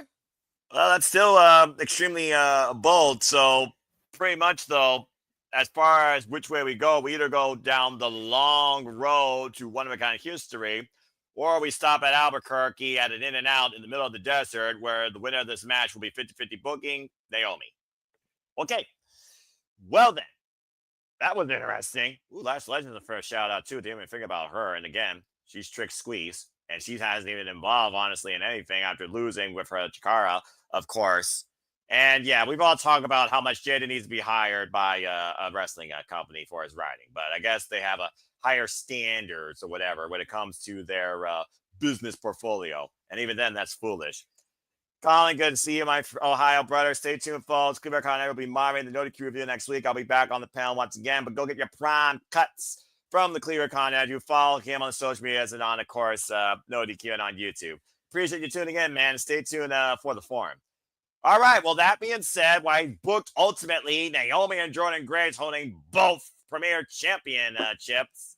He basically went with, at the end of the day, if you're looking at this from the minimalistic standpoint of WWE booking, it'll be 50-50. Well, Ash, there's a lot to digest there from that plate. What do you think happens here as far as this one-on match goes, where no matter what, both women have something ahead for each other? And yes, bravo. As far as this encounter goes, because at the end of the day, no holds barred, black bitches are going to beat each other senseless. You got Naomi or Jade Cargill. And I can say that because I'm part black, folks. Don't come after me. You're muted. Botch. Sorry. You're good. I wasn't sure if you were throwing it to me or not. Sorry. You're good. Yeah, I'm not sure. Like, who wins? Who needs this win more? Does the briefcase holder need this more, or does the person going into the potential SummerSlam match? Exactly. Yeah, that's what I'm trying to figure out down here. Trying to map something here. The cogs are turning, and the Magic 8 Ball doesn't have a definitive answer. Yeah. You want me to go first? I think Jade takes this. I think Jade wins, giving her momentum going into SummerSlam, because I have a feeling, sneaky suspicion, that whoever wins out of between Tiffany and Trish, Jade's winning that title, and then Naomi's going to cash in on Jade at SummerSlam. That seems like a much more shorter road to Naomi becoming a champion. But also, again, we also been putting out there, could Naomi be the first one to fail cashing in the women's Money in the Bank, considering it's at 100%. Never say never. And for the longest time, when did they ever put Naomi as a champion, despite the fact that people thought she was going to join the bloodline? I'm just saying. I mean, besides turning heel and winning the Money in the Bank briefcase and assaulting Jade, she's done doodly squat of relevancy, of actual accomplishment since returning home to WWE. And yes, there is true, Colin. We have seen the fridge, Nia Jax, help out Naomi and even tag team with her, but we don't need Nia Jax anywhere near the World Championship picture. I saw enough of that. It's becoming a Charlotte Flair complex. I'm fucking sick of it. Well, Naomi and Nia Jax could make for a solid tag team, and we do need more tag teams in the women's division. Yeah, I suppose that's true. All right. Well, that being said, Emmanuel, what do you think about this? You got Jade Cargill and Naomi winning this no-holds-barred contest. WWE stupidity booking of the Money in the Bank winner. Naomi loses. They have to keep the queen of the ring, Jade, keep her strong for SummerSlam match. So Jade needs to have this win more than Naomi at this point. Okay. Well, JJ, I will say this. While you are more creative, and I mean that in all caps, folks, creative, the word of the day, than WWE's entire writing staff, if I'm being perfectly honest here, I want your philosophy to come to fruition, but either way, as far as this Sunday, with Jade Cargill going to her first singles championship match at the second biggest show of the year, going 2 nights for the first time ever, you gotta make her look as strong as possible. The biggest critique of her since coming to WWE is her in-ring capability. So I gotta go with Jade Cargill winning. But I did see your hand. You got something to say real quick? I was just going to bring up, let's not forget this is a no-holds-barred match. Yeah, that's true. In-ring experience goes out the window. Jordan could get involved without revealing that it's her, and then reveal herself at the end of the night or further down the road. And again, match order between this and this and this all come into play with that as well, where again, for all we know, W still hasn't even figured out what way the match order is going to go. Emmanuel, I see your hand. What's up, brother? I like his idea, but I'm afraid that the booking is not that smart. So that's the unfortunate part. If you like that storytelling, you should hear what I've got to say regarding Supercard of Honor and All In. Yeah, stay tuned for a Supercard of Honor tomorrow. And who knows, afterwards, we might do a little bit of the Renegades simple takes when it comes to WLN, because, of course, he wasn't part of that fun discussion. You all can go check that out in the archives with me and the Dominguez, where we discussed and simply predicted, and it was a lot of fun. All right, but that being said, we're all unanimous here. Jade Cargill, based on 50-50 booking alone or looking strong as a challenger towards either Trish or Tiffany in the SummerSlam, got to get the win, at least based on the order of the card we're doing tonight. Because if the championship match already happens, then she's not cashing in because you can't cash in on Monday Night Raw. You're cashing in for your brand. Although I do remember at one point, Money in the Bank was about a world championship. Whatever happened to that philosophy? Whatever. Yes, Emmanuel? Wow, that's more of this match than I thought. No. I'm about to say, what 50-50 booking didn't Jay win the WrestleMania? What match did they have that I missing? Oh, wait. That's right. Yeah, that's true. We actually did go with Jade here just because of the SummerSlam implications, because being challenger for SummerSlam feels bigger than being Miss Money in the Bank at this point. Almost like Miss Money in the Bank is a safety cushion to losing, especially when, to your point, it's not a normal match. It's no holds barred. It's a gimmick. It's anything goes. All you got to do is hurt your opponent to get the statement. You don't necessarily need a victory in this. Naomi's already got her guaranteed ticket. Jade has a chance. She could blow it. All right. Well, still, good stuff. So, yeah, my bad, folks. Botch. We all basically are going with Jade Cargill's going to win out of the fact you got to make SummerSlam look strong. Naomi, got the Money Bank briefcase. There, you happy? Let's go ahead and move on from there. We got 2 matches left, and while the Renegade cooked a master dish, now let's see how many ingredients you all can put into this pot of a soiree. Because guess what, folks? We got a Battle Royale, and this Battle Royale will allow the winner to challenge for a championship match at Clash in Paris in Francais. So there is a list of competitors already known, believe it or not really surprising, but several are known. We still might get some surprises, whether or not they're TNA or AAA, that remains to be seen. But here's a list so far who's been officially confirmed. And JJ, as you saw on your NXT, or if you saw on a highlight, your NXT general manager, Ava Rain, did name the NXT contingency. But then they were confronted by some of Monday Night Raw and SmackDown, and an entire brawl broke out on NXT. Go figure. Here's some of the folks that are involved. We, of course, have the returning Nikki Bella. I was right. I knew it. She was going to be involved in the Battle Royale singles. She's not involved in the tag titles. I called it. Nikki Bella, La Primera, Stephanie Valcour, how the mighty have fallen. Natalia, Maxine Dupree, Nia Jax, The Fridge. That's for you, DJ. Go follow DJ Rock and Ropes on the Spaces and the X, folks. Ivy Niles, Selena Vega, the new WWE Women's United States Champion, Julia, Lash Legend. There she is. Izzy Dame, who might have had is challenging, of course, Soruka at, of course, Great American Bash for the NXT Women's North American Championship. Kalani Jordan, and, of course, Miss Parker, Jada Parker, as well as I'm sure others that aren't even named. I'm surprised Chelsea Green isn't part of this list. But then again, we still have SmackDown. They probably do at least one, if not 2 more little tiny go-home segments to add a little bit more fire or just get somebody on the card. Because in the Battle Royale, that's what you do when you're basically saying, we got nothing for you. I don't have a story for you. All right. Now, unless Madman Aaron Riff is a freaking madman more than Gabe Kidd and with more than 2 picks, I believe usually in Battle Royales, we each get 2 picks. A primary worth 2 and a secondary worth 1. And I imagine it will be also brand exclusive. If you win this, you will challenge for a championship from your brand at Clash in Paris. Because you might as well eliminate NXT if NXT is not involved, or considering the Clash in Paris logo is blue and red for its flag, or just Raw and SmackDown. You tell me.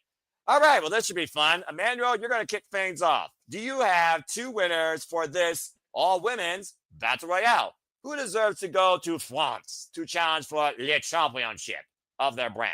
Go ahead. Unfortunately, I think WWE is going to go with the predictor route.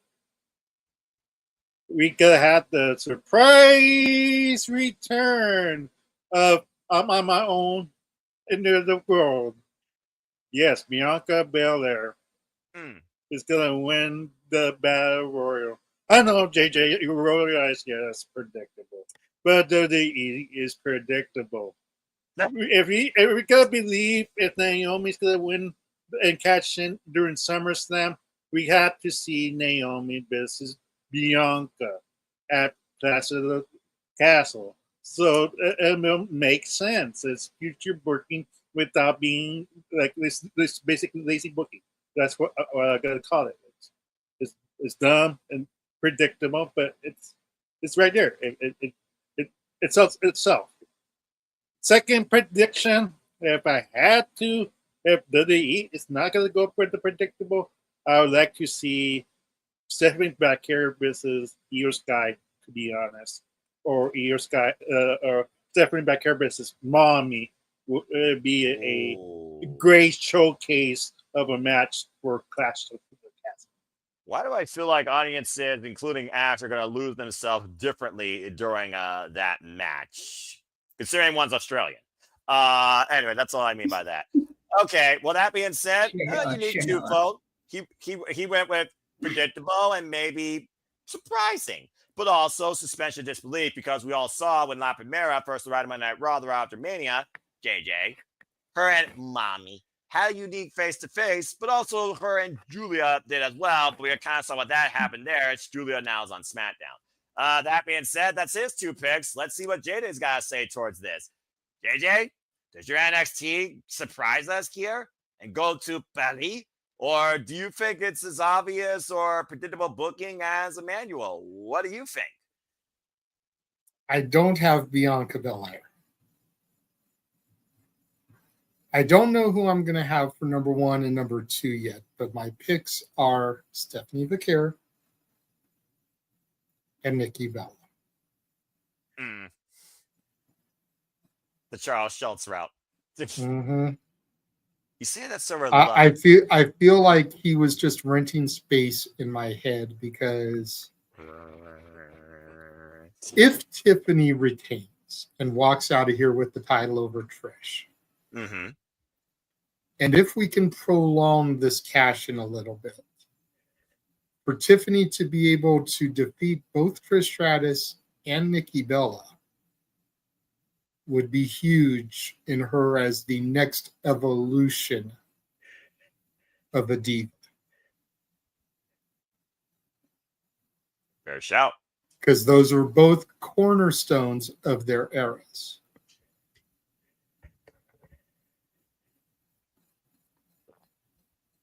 We know, well, we don't know, but if the rumors are to be believed, it was supposed to be Nikki versus Liv here.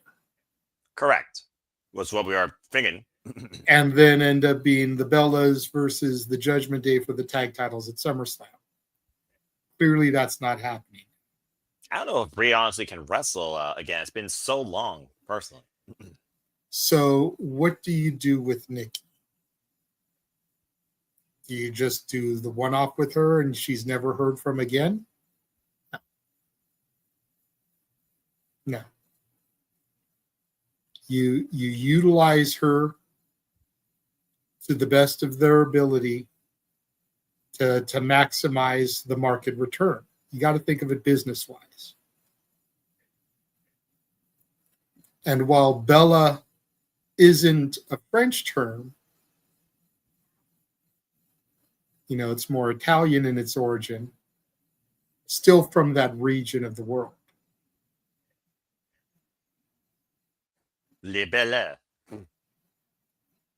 All right. Well, that being said, he went to Charles. Let's not forget Beauty and the Beast was in France. Her name was Belle. You had to bring Disney into play, didn't you? The envy of my life.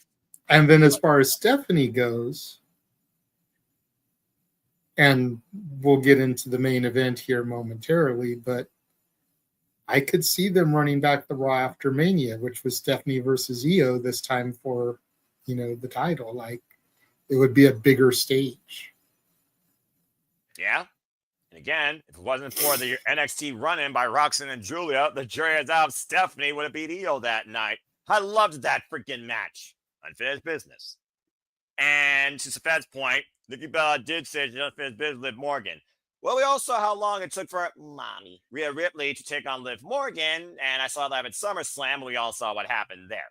But again, still, the match could definitely happen when she comes back. And to Liv Morgan, the individual, get well soon. People, respect these humans that literally risk their life and being and the mentality for your engagement and entertainment. Just saying, be better. Damn it. Someone put that on a shirt. All right. Well, that being said, two very similar predictions, and then one that again was a little bit far-fetched because we all think the EST, well, some people actually, excuse me, think the EST may be returning. Some people suspension leave. EST goes heel. ... Well, I look at both champions. I figure about who I want to challenge for the titles.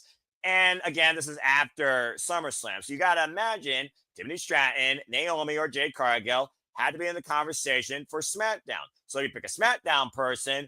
Who do you have in that scenario?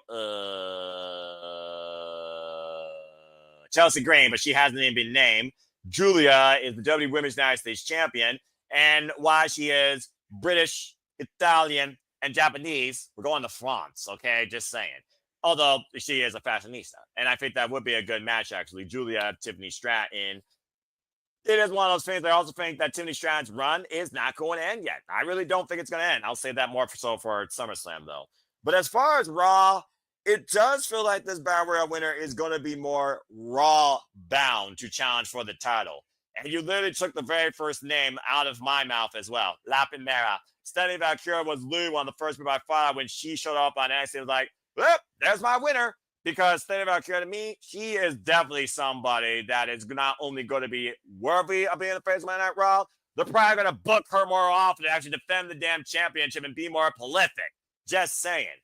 As far as another name, though, that's the tricky part. Because, again, the NXT contingency, brand split LOL. Again, rumored draft in September. Clash in Belly, end of August, I think. So it also is one of those things where if the NXT person wins, you got to consider the NXT person. They might be on the way up to the roster. But they still will be challenging for the NXT Women's Championship, I imagine. So that's why I can't pick someone like Lola Vice, for example, that I think would be a good candidate to challenge possibly for one of these titles. Definitely worked hard enough in your NXT. But yeah, I think there's a reason why they brought Nikki Bella back prolifically, because Nikki Bella does move merch, and I don't think it's just one show, bye, see ya, till next time, arrivederci. I think they are going to rely on Nikki. So I agree with Charles and JJ. I've got to go with Stephanie Valkyria and Nikki Bella in this case, and in that order. Because right now, Nikki Bella versus Blank is going to be probably bigger marquee than Stephanie versus Blank, considering familiarity and longevity. Anyway, I see your hand real quick before we go to Ash to close this thing out. What you got to say real quick, Mel? Give it a 3. Wow City. Yeah. Like just for Julia, that's what I was going to say, because like her title reign, like she just got the title. Like Selena and Julia fight one more time to make a decisive thing. Selena has her opportunity once again and move on from that storyline. But no, they decide those two to be a throwaway. But it's like it's unfair. I mean, again, they had the one match, to your point, and again, I think that Selena Vega and Julia can have a great match again. It is also one of those things, just don't do the whole slumbering waterfall spot with people in the Battle Royale like you did at the Royal Rumble, because that was a massive waste of time. All right, that was ridiculous. All right, Ash, well, what do you think about this? Again, Io Sky or Mommy? Tiffany Stratton, Jade Cargill, Naomi, and fudge it, I'm still going to talk about NXT. Jessie Jane, Masha Slamovich, Jordan Grace, any of those names could be on the other side of things that clashed in Paris for this Battle Royale winner, to say the least. So there's the two names that you have in mind that are actually different than me, JJ, and Charles, or even Emmanuel for that matter, to win this Battle Royale. What do you think? On the SmackDown side of things, there's not really much people other that are been built up who are already not in programs. Like the only other person I can think of that could possibly win the Battle Royal for the SmackDown side of things to get contenders for Tiffany, if she does retain, is Chelsea Green. But I don't think she's going to be in the Battle Royal, though. That's the sad part. What? Yeah, and Rhea Ripley's not going to be in the Battle Royal either, so I don't know why Safet's saying that she wins. No, he's holding out for our main event. So again, he might be giving us a spoiler of his prediction, but stay on topic. And wait.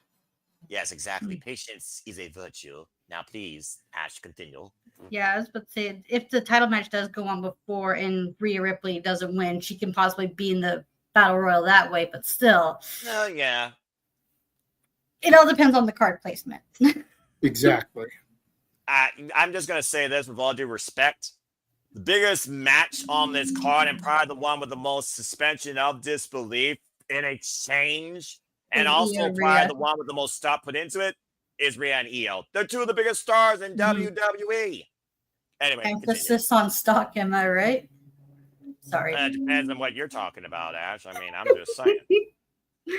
Sorry. I just know she's going to have fun on this call this Sunday. But also, hold on. I'm just going to say this real quick. Not a rant. The Grace of being involved in the World Championship picture, damn it. Or she never should have lost that damn title in the first place. Okay, now go ahead and continue. Also, can we have other opponents sorry to slightly get off topic, but can we also have another person for Io other than Rhea Ripley? Because this has been the umpteenth time. And yeah, I get it. It's a feud going on. You can make the same argument for my other favorite promotion right now, because how many times have they've had matches? Let's be real here. You count, not me. I'm just saying. I'm just being consistent here. Well, it's one of those things though about the business when it comes to the pedigree in the challenge, escaping that shadow. Hello, Kenny Omega, Kazuchika Okada. Hello, Hiroki Goto and Zack Sabre Jr. Oh, what I was referencing. Are you talking about E Honda? Anyway, yes, I still can't believe they booked that. That's brilliant. Please continue, though, Ash, to your point. Yeah, the other name I was thinking was Stephanie Becker as well, because having her win the Battle Royal, it does make sense for her to win, because she's not only had interactions with Io Sky, but she's also had interactions with Rhea Ripley. So having her go after either of those women, if they are champion, would make for a good match. As for the SmackDown side of things, I am not too sure about, because the only other person I can think of is Chelsea Green, and that's who I'm sticking with, because I can't think of any other person right now. Because, yeah, I see where you guys are coming from with Nikki Bella, because she is a big name. She could help out, but does she really need the title? No one's saying that she would win it, but you got to think about, again, the business sense of things. They're doing a PLE in France, so you want to have a huge name that's going to bring people to the show. And Nikki Bella challenging for the championship might be enough to sell a few extra tickets. Or some bottles of wine, considering they do have a winery and we are going to the wine capital of the world. Just saying. And fashion. Continue. Yeah, I can see either way having, and you're not wrong on that, but I can also see WWE doing that as well. Nikki Bella is a big name, and she does, whether we like it or not, draws eyeballs to the WWE. And they're in a lot. Say what you will about the Bella Twins, they have influenced people to join WWE. There are people right now on the roster who have openly admitted that they were influenced and inspired by the Bella Twins. There you go. And she's 100% accurate. Caitlyn Bella, for example, I mean, that's one of her biggest inspirations, not just workers, it's fans, it's women in general that they have inspired, including their book. Anyway, so that being said, Ash, you're literally going along with me, JJ, and Charles instead of Valkyrie and Nikki Bella. I have an opportunity for a bonus question if you want to throw it in here. Oh, humor me. Who takes the devil's kiss? Oh, God! Damn it, JJ, you freaking... You know it's going to happen. I mean... But it can't happen until you get some people out of there. There's going to be too many women in the ring to try and do it early on. You got to wait till you get, 3 or 4 women in the ring to get to do a spot like that. She's going to do it with each woman she's in the ring with, and someone's going to have a freaking out-of-body experience because of it for all the wrong reasons. Well, I don't think Booker's going to be on commentary, so let's be nice. Let's be nice. And Booker doesn't have to be on commentary because the audience does it now because he got it so over. But I think that's a good bonus point question. Who takes the devil's kiss? And does she use it in a safe spot? Like, does she use that to help her like prevent elimination? Because that'd be a wicked way to to stay in the match. Well, to be fair, you're right. It is an over-the-top rope battle royale, so I guess you literally could take them with a head scissors takeover up and over, but still. Dadgummit, JJ! The bane of my existence in WWE is this freaking move. Hey, you and I are calling the match. Okay? I know, Ash, I know. I'll try to expect you to do the Booker T, Ash, when she does the move. No! I'm supposed to be the play-by-play guy here? Oh, God. Exactly, and she's the color analyst, so she gets to add the color to it. That's some unique color. This is going to be a fun one, but it's also going to be a very unique one. Stop it! Instead of desensitizing my chat. Shucky ducky quack quack. There you go. Bloody hell. Oh, yeah, man. So good. I know what I'm dealing with. There's a reason why. Emmanuel's still trying to raise his hand, but he's trying not to crack up laughing too. I was saying, you guys have broken Emmanuel, and City, again, it's business. She literally has been mainstream media. She's been in WWE for the longest time. She's mostly recognized by casuals and long-term followers galore. At the end of the day, she could serve as somebody that is encouraging to young women or other women. And might I add, speaking of business, Maybelline, this is the first cosmetic business sponsorship partner in WWE history. So again, they're transcending. I'm just waiting for WWE to endorse a wine versus a vodka. Anyway, can we try and get back to normal here? Good grief. Emmanuel, what you got to say real quick regarding that? And so help me, Aaron Riff, if I hear from you, you fucking madman, that you make that a bonus point already, or because of this man, you and I are going to have a chat. Go ahead, Emmanuel. Okay, 2 quick notes. No, I'm surprised that you didn't say a surprising pose of a certain Divas era, your favorite, AJ Lee, in the sneakers and socks. Hello, darkness. Hello, friend. First off, put some respect on that young lady from Chicago. Those are Chuck Taylors, damn it, like Sky Blue. Secondly, I'm not holding out for nostalgia like the WWE business plan. I want to see some fresh competition. That's why I went with Standard Valkyrie as my primary. But at the end of the day, this is WWE, and they live off of nostalgic names for the biggest shows to move a ticket. So it's got to be Nikki Bella in the conversation for a reason. Anyway, AJ Lee, I'm not going to say never, but there's not a reason for AJ Lee to come back to WWE as a competitor. And my second note is, like, for those, for Safet's point of view, like, what stops these girls from who fought earlier during this match, like the IC title, like, if, or like in any match, like, why wouldn't they not participate in this battle royal? It'd be the stupidest wrestler move not to participate, because it doesn't say a limit of who could be able to participate. You'd be a dummy. But for some reason, WWE limited themselves. They could have brought the whole NXT women's roster. Then we could have been discussing maybe an NXT woman is going to have an opportunity. That's what I was waiting for him to mention. Yeah. But she's not in the match, to our No, knowledge. she's not. Yeah, that's precisely. Yeah, exactly. She's not in the match. So I don't know why WWE was so afraid of saying every woman has an opportunity in this battle royal. And JJ put it out early on. If you want to take away viewers from AEW, what a way to do it by not having NXT TNA, and like even the AAA woman coming to have that opportunity to have exposure in France. See, the other thing we've got to keep in mind, Emmanuel, is that great as that is, you can only fit so many people in a ring. Exactly. Thank you, JJ.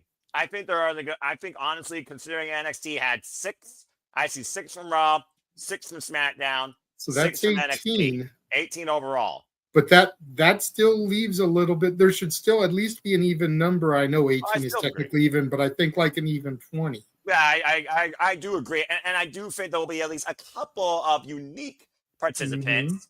Just nothing that's like, oh my gosh, or going to win outside. If you think, my opinion. If you remember WrestleMania 25, they did that 25 woman thing that Santina Marella won, which we don't talk about. We don't talk about that. We don't talk about that. But that still leaves 7 people for Legends, TNA, AAA Oz he talked about. Evolve. Callie Armstrong, the Evolve champion, should be in this. WID prospects. Just the saying. Real deal Zeta Steel. Just saying. Represent the Vanity Project. Arguably one of the best things they've got going in Evolve and on the indie scene. And honestly, they might be Ethan Page's entourage soon enough, to say the least. It's what I think is going to happen at GAB. And also this young lady. We mentioned her earlier. Yeah. And this is the opportunity to really surprise us. And Emmanuel, it's also a battle royale. It's not like the Royal Rumble where the likes of, Kevin Owens came after being destroyed, hobbling to the ring to still participate. I don't think they do that with battle royals versus the Royal Rumble. I do think it's going to be those that are not booked in the other matches, and I think that's by design. Because everyone starts out in the ring at once. Exactly. So you're not going to get people coming in like a Rumble and intervals so that you can get that crazy pop. They'll probably. They may do it like they did on that one episode of NXT where Kazarian was on it and Joe Hendry made his debut. Exactly. Where they'll trot out somebody, get that crowd pop. Then they'll run like a little video package from what happened on NXT this week with the announcement and the brawl while the other women get in the ring. And then they'll maybe do like 1 or 2 entrances afterwards for those pops. Can you imagine if one of those... a pop could be good or bad. We talk about eliciting a moment, elicit emotion, elicit a talking point. Imagine if it's Tessa Blanchard. Hey, I would not be opposed to Tessa. Me neither, honestly. I wouldn't be opposed to AJ. I wouldn't be opposed to the return of Paige. That's an and if you saw her Chris Van Vliet interview, very, very interesting the way she tap danced around, appearances and whatnot. And she's going to be in Arizona this weekend. Not too far away, I'm just saying. She's already in the southern of the U.S. The Southwest. And again, how many people for one day work? For one day. Which means that once that day's done, she can go to Atlanta. Just saying. And again, how many people in this business love to use social media to work the fans? Rhea loves to do that particularly. I know this for a fact. So does my friend Noah. Yes, man, I'll see your hand real quick. I love the fact we got so much to talk about this when it comes to... We still have our main event. Yeah, exactly. Continue. What one final last thought you came? I know you popped up for this, Noah. Paige and AJ Lee faces off during the Battle Royal, and nostalgia kicks in. Like, this is gonna be it's gonna be fun to see, and then they get interrupted. But we're gonna have that small possibility that it might happen. I mean, time would stop, but again, never say never. But either way, at this point, instead of Akira, Nikki Bella. Maybe Tessa Blanchard if she shows up. I really don't have anybody else of merit to challenge for a title at Clash in Paris if the name's not Chelsea Green. So there you go. By elegance. No. That's one word you don't need to say any other way in any other language to be definitively understood. No. All right. And if one thing needs to happen at some version when it comes to that brand, I need to be inspired what women's tag team wrestling is by the only realistic women's tag team in the business that is named Cassie Lee and Jessica McKay and the inspiration. Still stand by their win at WrestleMania 35 was bigger than Kofi Mania, and I will die on that fucking mountain because they were the ones that no one expected to win. Everyone expected Kofi to win.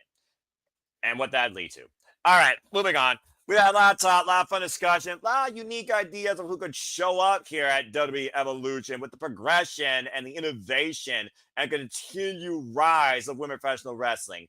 But when it comes to this card of an all-women showcase, you got to have a massive main event to close things out. You got to have those that are standard bearers. You got to have a moment that you think suspension of disbelief could go one way or the other. So let's go ahead and talk about what I think is going to be the main event and why it may be a rematch. It's a rematch with merit considering one person has yet to overcome this proverbial monkey on her shoulder. So we'll see finally if Mommy is truly on top as high as the sky and higher. Let's talk about the WWE Women's World Championship one-on-one, shall we? Io, okay, hold on. I'll do the thing. Everyone can do the thing they want. Io Sky. All right. Defending the Women's World Championship against everyone's favorite, Mommy, Rhea Ripley. Oh, the history with these two. Dadgum. Just this year alone.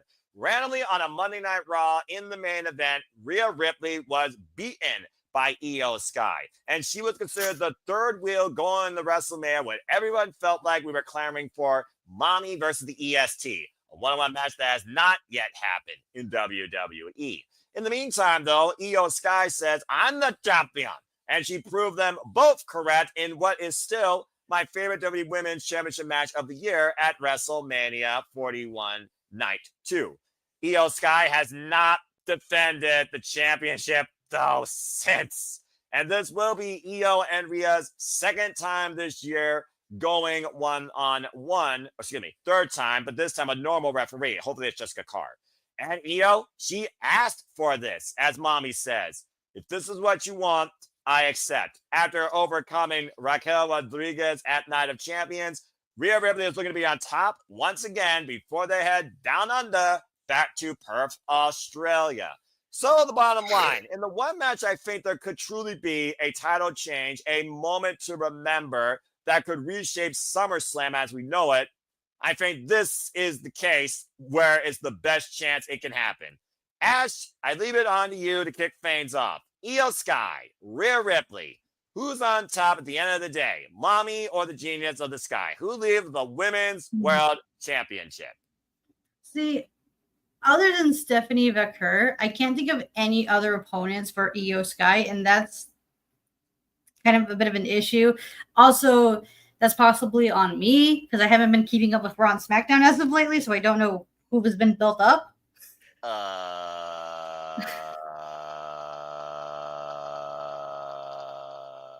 I got nothing. Continue. Did you stop that? Yeah, I don't see Io. With that being said, I don't see Rhea winning against Io quite yet because I think they're going to savor that for like that's probably like a SummerSlam moment in which Rhea becomes champion, then finally beating Io at like the bigger show. Because I'm not saying like Evolution's like not a big show, it is, but it's not as big as Rhea beating Io at SummerSlam. So they're probably going to save that for SummerSlam and have Io have like some challengers. So I think Io is retaining, and they're going to save Rhea finally conquering Io at a much major pay-per-view, possibly SummerSlam. I'm probably thinking way too far ahead, and this match is going to be very solid. But with that being said, yeah, I don't see Io losing the title quite yet. All right. Never underestimate the tiny. You don't underestimate the tiny, as I told y'all at WrestleMania. Hey, I'm the one that picked Io Sky for a reason. Former daughter of Stardom, Io Shirai, former World of Stardom champion, endorsed by Antonio Inoki. Io Shirai is one of the best of all time. She's up there right now with Maya Iwatani and Sarai. If y'all been watching the Japanese wrestling landscape, like I have, where it's the strongest discipline of wrestling, a whole different conversation.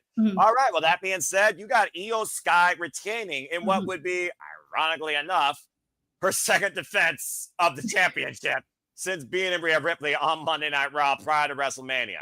Okay, then. Well, let's go ahead and go counterclockwise this time, and we will go to Emmanuel next. Emmanuel, what do you think? I mean, to Ash's point, for those that have kept up with highlights, yeah, there is nobody on the Monday Night Raw roster they built. I was holding out personally for her and Asuka to finally run it, but she's a Kabuki warrior now, so yeah.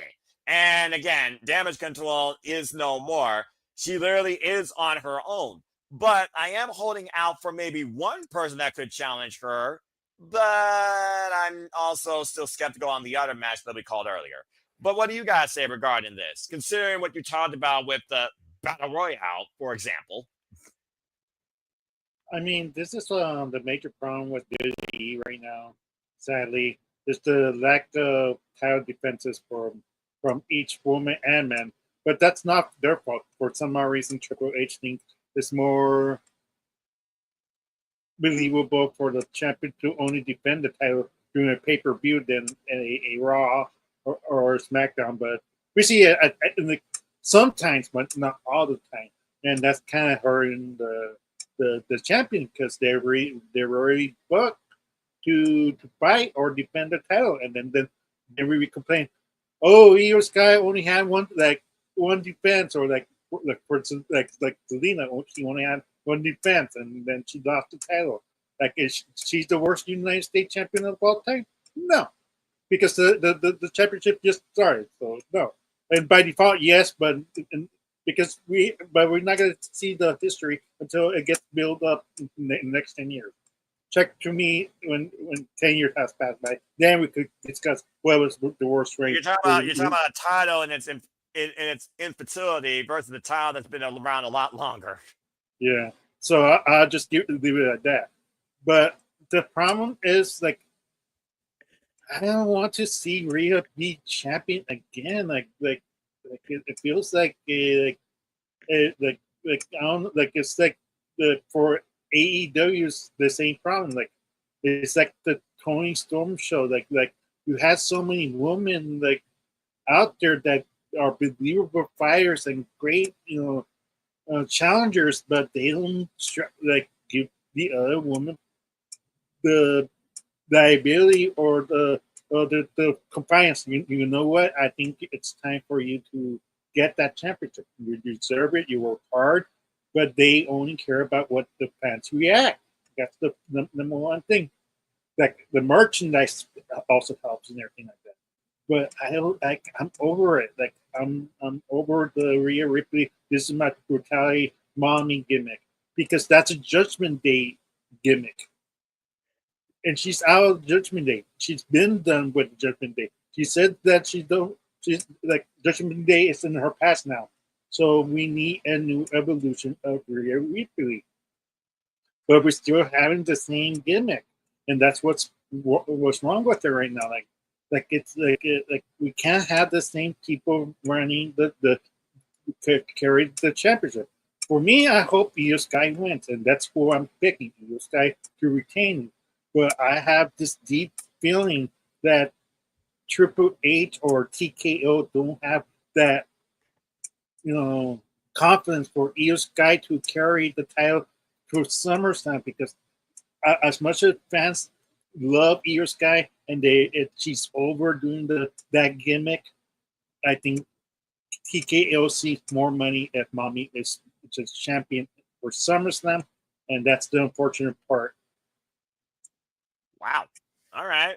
Well, you definitely gave some unique food for thought when it comes to the value of a champion versus the value of the championship the champion's wearing.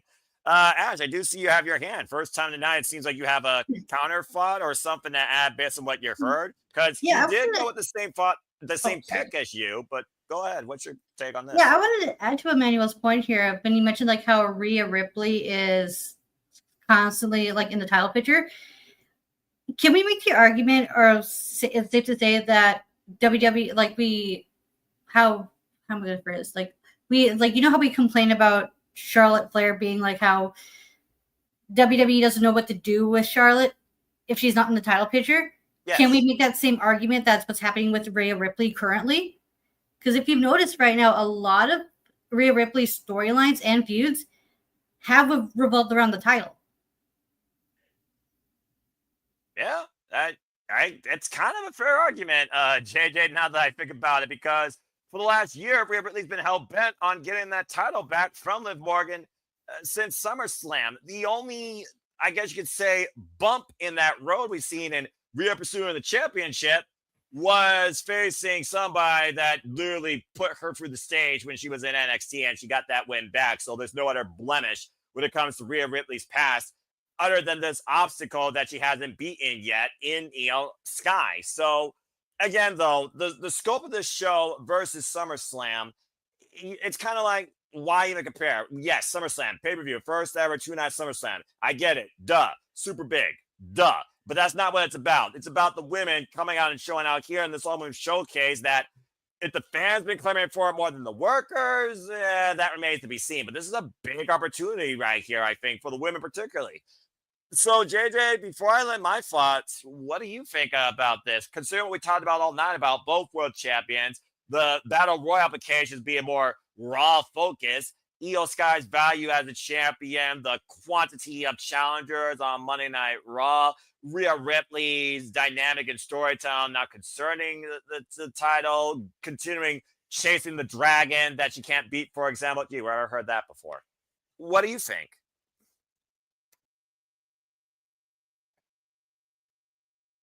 The biggest difference in the comparison as far as Rhea goes, to the point that Ash just made about Charlotte and Rhea.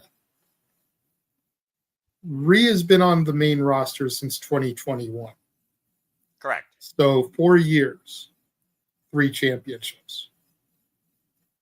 Charlotte's been on the main roster 10 years, 14 championships. Therein lies the difference. Quantity versus quality. In longevity and the short term.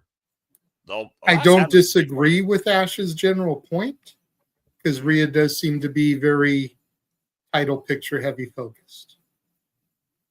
But I think that's why some people aren't as over Rhea as they are Charlotte by comparison.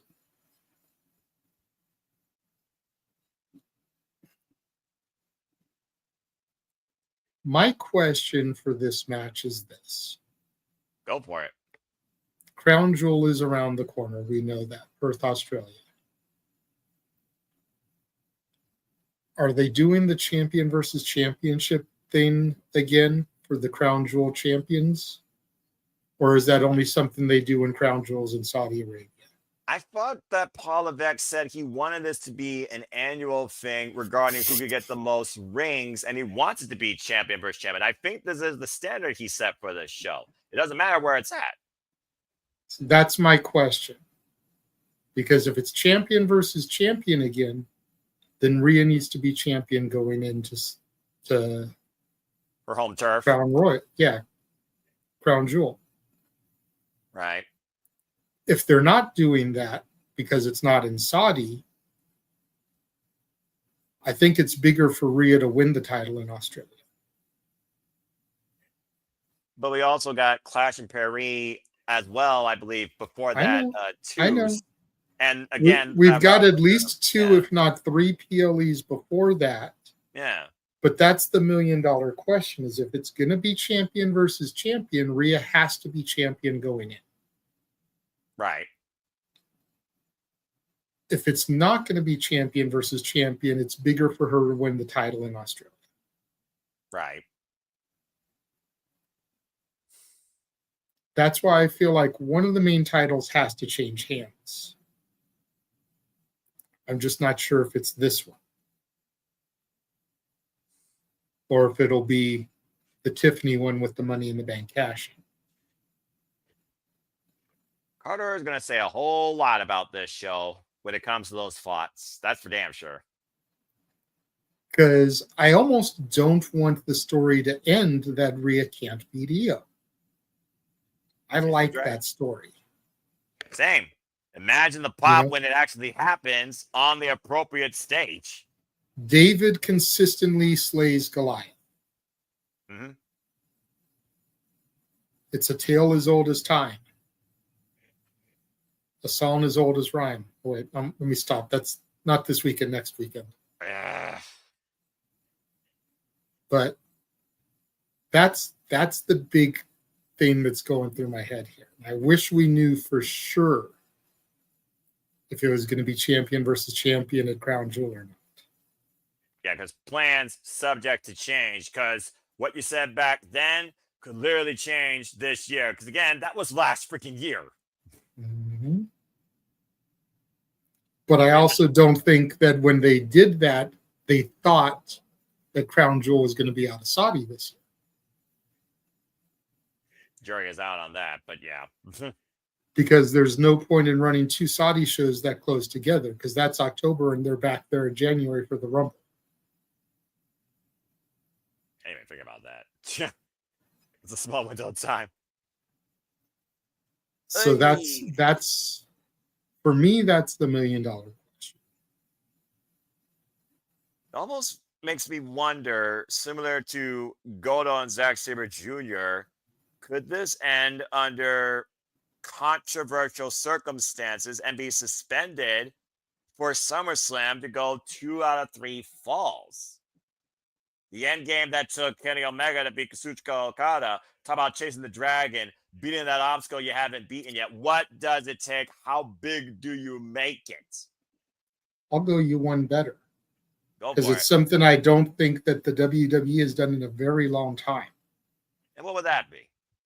When's the last time WWE had a match go to a time limit draw? Ooh. Yeah, that's a good question. AEW does it kind of frequently. A little too frequent for my liking. I'm not saying they do it every week or even every month, but you get it a couple times a year.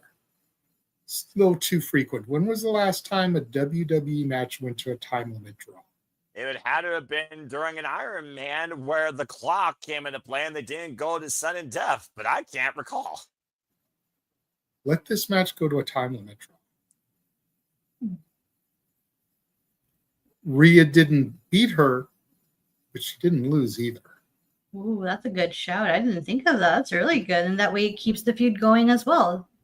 I'm about to say, yeah, again, and WWE doesn't do like timestamps or even say matches have time limits. So in a way, JJ's either calling for referee double stoppage, they can't continue like they can't answer the 10 count in the ring, or a double count out, because those are the more realistic possibilities in the WWE world that doesn't involve a disqualification. Because again, Kevin's advantage. I almost wonder also with Rhea, with how bad she wants to be Io. Is it more about beating Io or winning the title? And would she risk getting disqualified if she think that she can't beat her? Because at the end of the day, does mommy want to be on top over Io or on top of WWE once again?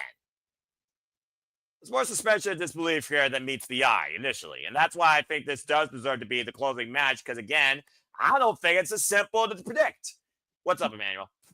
Okay, according to Google, the last time a WWE TV match in a time limit draw was in May 20th, 2011, between Chavo Guerrero and Daniel Bryan on a SmackDown, and this match was a 5-minute time limit draw.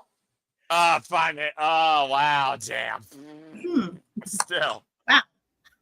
Oh, there you go. Well, thank you, Google. And who says AI is something horrible? Been a while since we had one of those too. I mean, last time I remember one, I think literally was, ugly enough, Sasha Banks and Bayley. Although after that, I think it was also Charlotte Flair and Sasha Banks. Now that I remember the hot potatoing of the women's championship during the brand split LOL era 2016. Those SmackDown had a better roster back then. It is one of those things, though, where, again, what matters here in our predictions is who leads with the title. And while there is a big bunch of what ifs, based on our Battle Royal choice winner, you got to imagine if it's Nikki Bella or Stephanie Valkyrie, Io Sky probably makes more sense as the opponent, but I also think about the fact that's Clash in Paris. What do you do at SummerSlam? If Lyra isn't involved in the Intercontinental Championship picture, maybe they finally run Lyra versus Io Sky somehow. Maybe she takes that ruthless, aggressive nature she found to finally challenge for the World Championship and take that next step forward in her career. And that would be also this generation's talent going up against maybe the new locker room leader in Io Sky. Maybe Triple H, to your point about her first run, it didn't work. He's trying to make this work. And maybe that's how he tries and does it. But I don't know now anymore now that I think about it, because I almost thought with this being, an all-women show, big capitalizing moment. Rhea Ripley wins the title again, goes into SummerSlam as champion. Io Sky, unfortunately, left down in the dark. But then, to y'all's point, you're basically back in the proverbial WWE loop of repeated stuff. So it feels like Io Sky needs to win this and keep Rhea out of the picture. What do you do with Rhea? After? I don't know. There's a mid-card title now on Raw. Maybe she goes after Becky Lynch, the woman that she beat at WrestleMania for that. I don't know. You gotta find some way to make a talent that you book so heavily under one way work differently and still tells a good story. And that's one of WWE's biggest flaws when it comes to World Championship pictures, not named John Cena right now, where it more so is living up nostalgia. Yes, JJ? I also wanted to bring this point up. Go for it. Everybody is assuming that Naomi would cash in on Tiffany or Trish. Yes. If I'm Naomi, why would I want to be champion on a brand with someone I've got beef with? Someone I've got beef with who's the number one contender that can challenge for that brand's championship at SummerSlam. If I'm Naomi, why wouldn't I cash in here by proxy move to Raw? Jade's number one contender for the SmackDown title. You would almost be pushing forward a draft or trying to initiate this so-called transfer portal if that's still in play. But even if it is, it's not in play until after Jade gets her title shot. And then WWE could probably reverse it, because I almost feel that would be controversial. Because I'm pretty sure it's about your brand's championship with Money in the Bank now. No, Money in the Bank is still open for whatever. King of the Ring can challenge for their brand's championship. Oh. So if I'm Naomi, why wouldn't I cash in for the Raw Women's title and move away from the number one contender who wants to beat my ass? I didn't even think about Naomi even being on. Then the soonest Jade could get to Naomi would be, one, if she gets drafted, or two, she'd have to win the Royal Rumble. Well, that definitely throw a curveball and definitely be a WTF moment here, but it would finally be Naomi's final evolution if she was a freaking world champion in WWE once again. And I mean, if we're not going to put her with the bloodline like everybody's wanted all these years, put her on the show that doesn't have the bloodline. Bloodline 4.0 we're talking about here, right? Except that Raw has Jey Uso, and Roman's a free agent, can go wherever he wants, and Sammy's on Raw. Wait, the bloodline is still on Raw. Bloodline is in WWE, JJ, and that's one of the reasons people are like, I'm sick of this. But anyway, it's a whole different conversation. Also, Naomi I like that idea of like Naomi cashing in on like Rhea or like Io, like in this match, because it solves another problem. It's another person in the main event scene that the Raw women's side is lacking, as we try to come up with names, not named Stephanie Becker or Brie Bella, who can challenge for that title. Because then Naomi's champion, by theory. Io would get a rematch because she got cashed in on. Rhea would get a shot because she had her opportunity taken from her.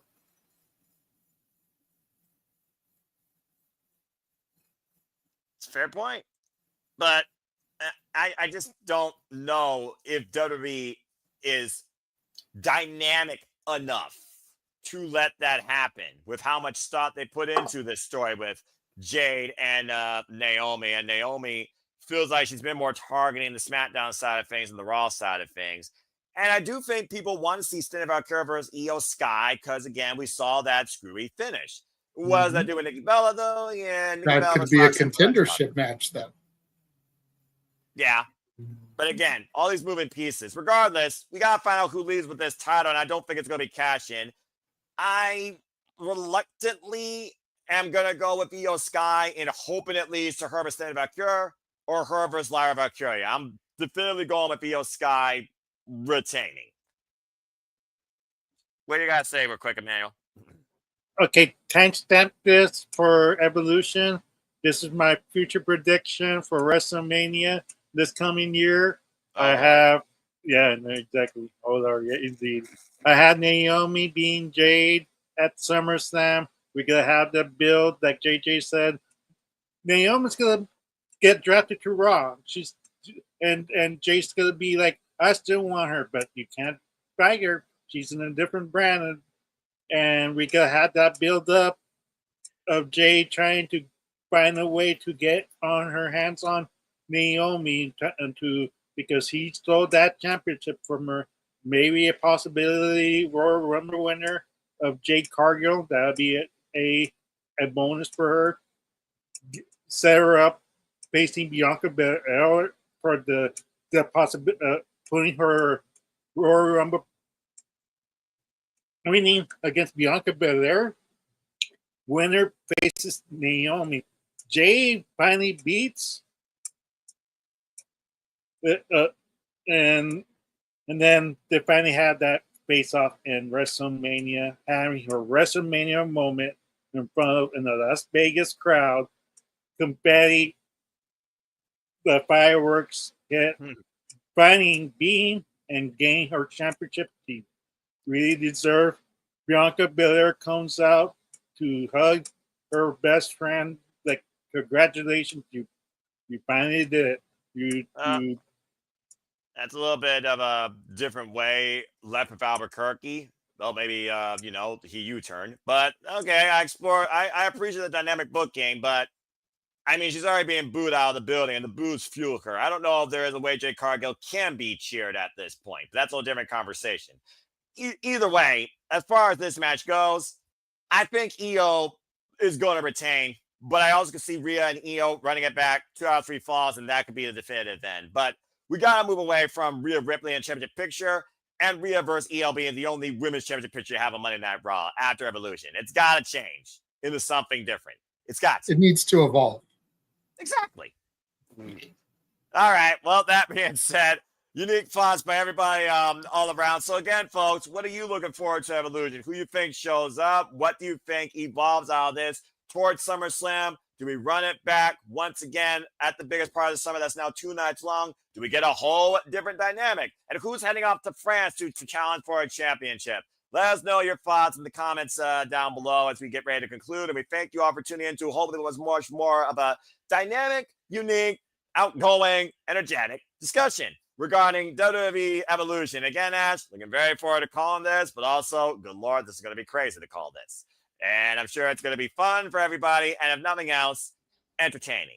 So again, thank you all for tuning in. We'll see you tomorrow for Supercard of Honor, House of Glory, GCW, and City Predicting Supercard of Honor. That'll be 5 p.m. Eastern Standard Time because honor still matters to me. Damn it. Good grief. There are 4 different women's championship matches this freaking weekend across 4 different companies off the top of my head. I just realized that. That's absolute insanity. I freaking love that.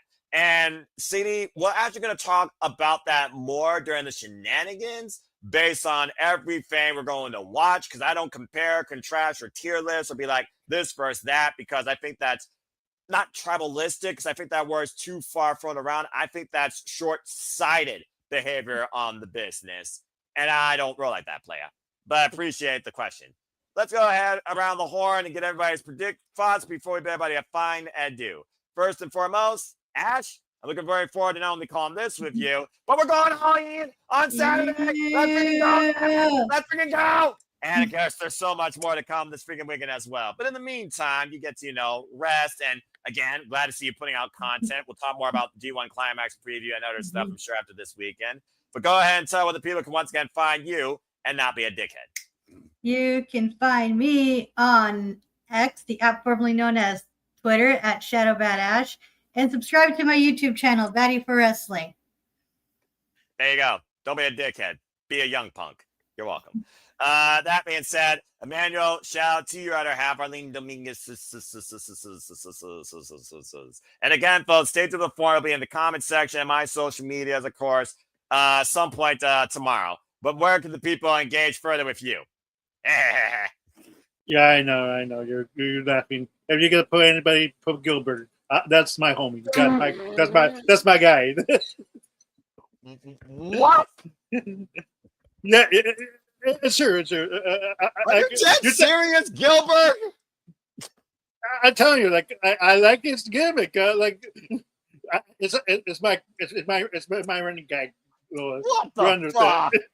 All right, continue. Anyways, you can follow me, Emmanuel Dominguez, on Facebook, Instagram, EDM7324. You can follow my sister as well, Arlene Dominguez, on Facebook, Instagram, ADM7324.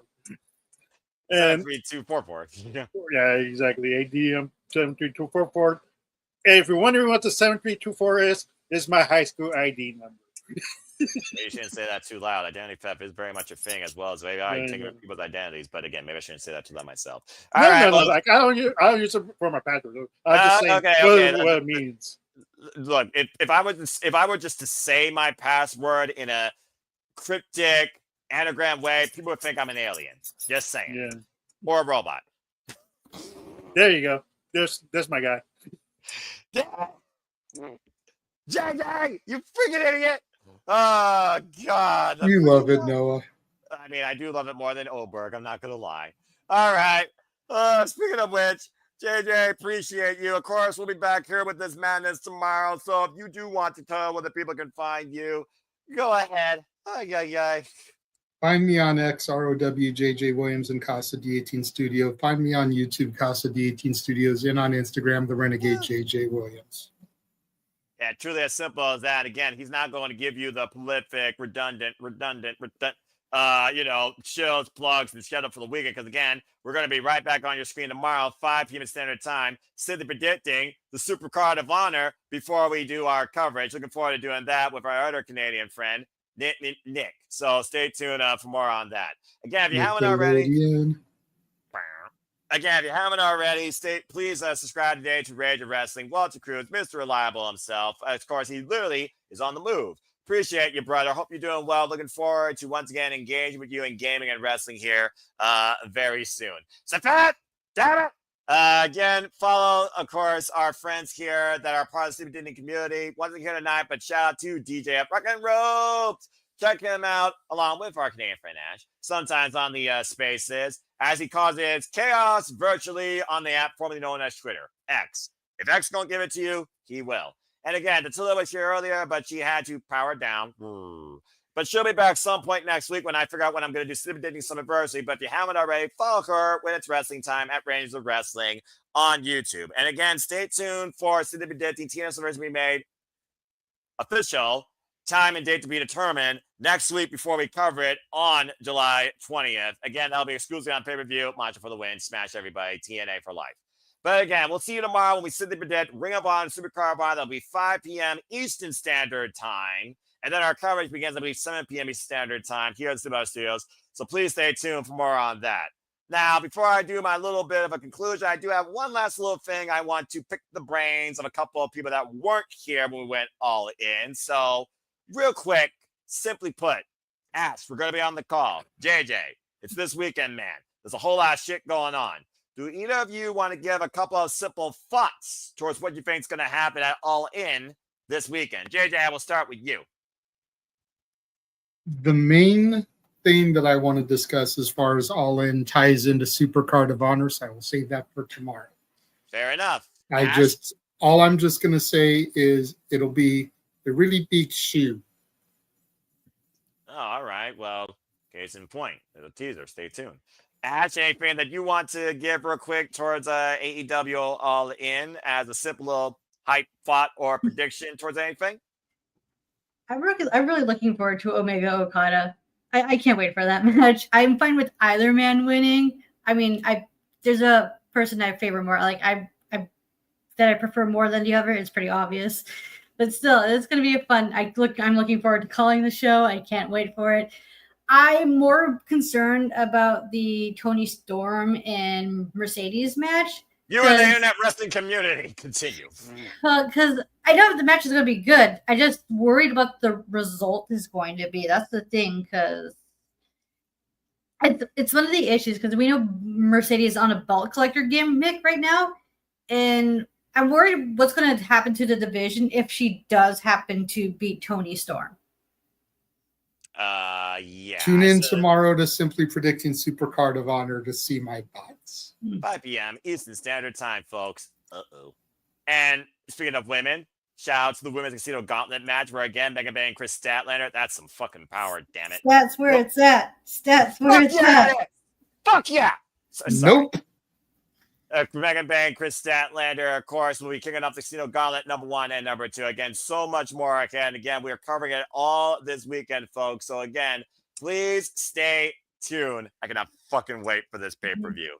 And again, that's all I'm going to say for now. As I always like to leave and encourage and conclude with all of you and encourage. There are no winners, no losers, no betters. Just fans of opinions. This passion we all share. At the end of the day, support one another, respect each other, especially women in wrestling, damn it, or women in general.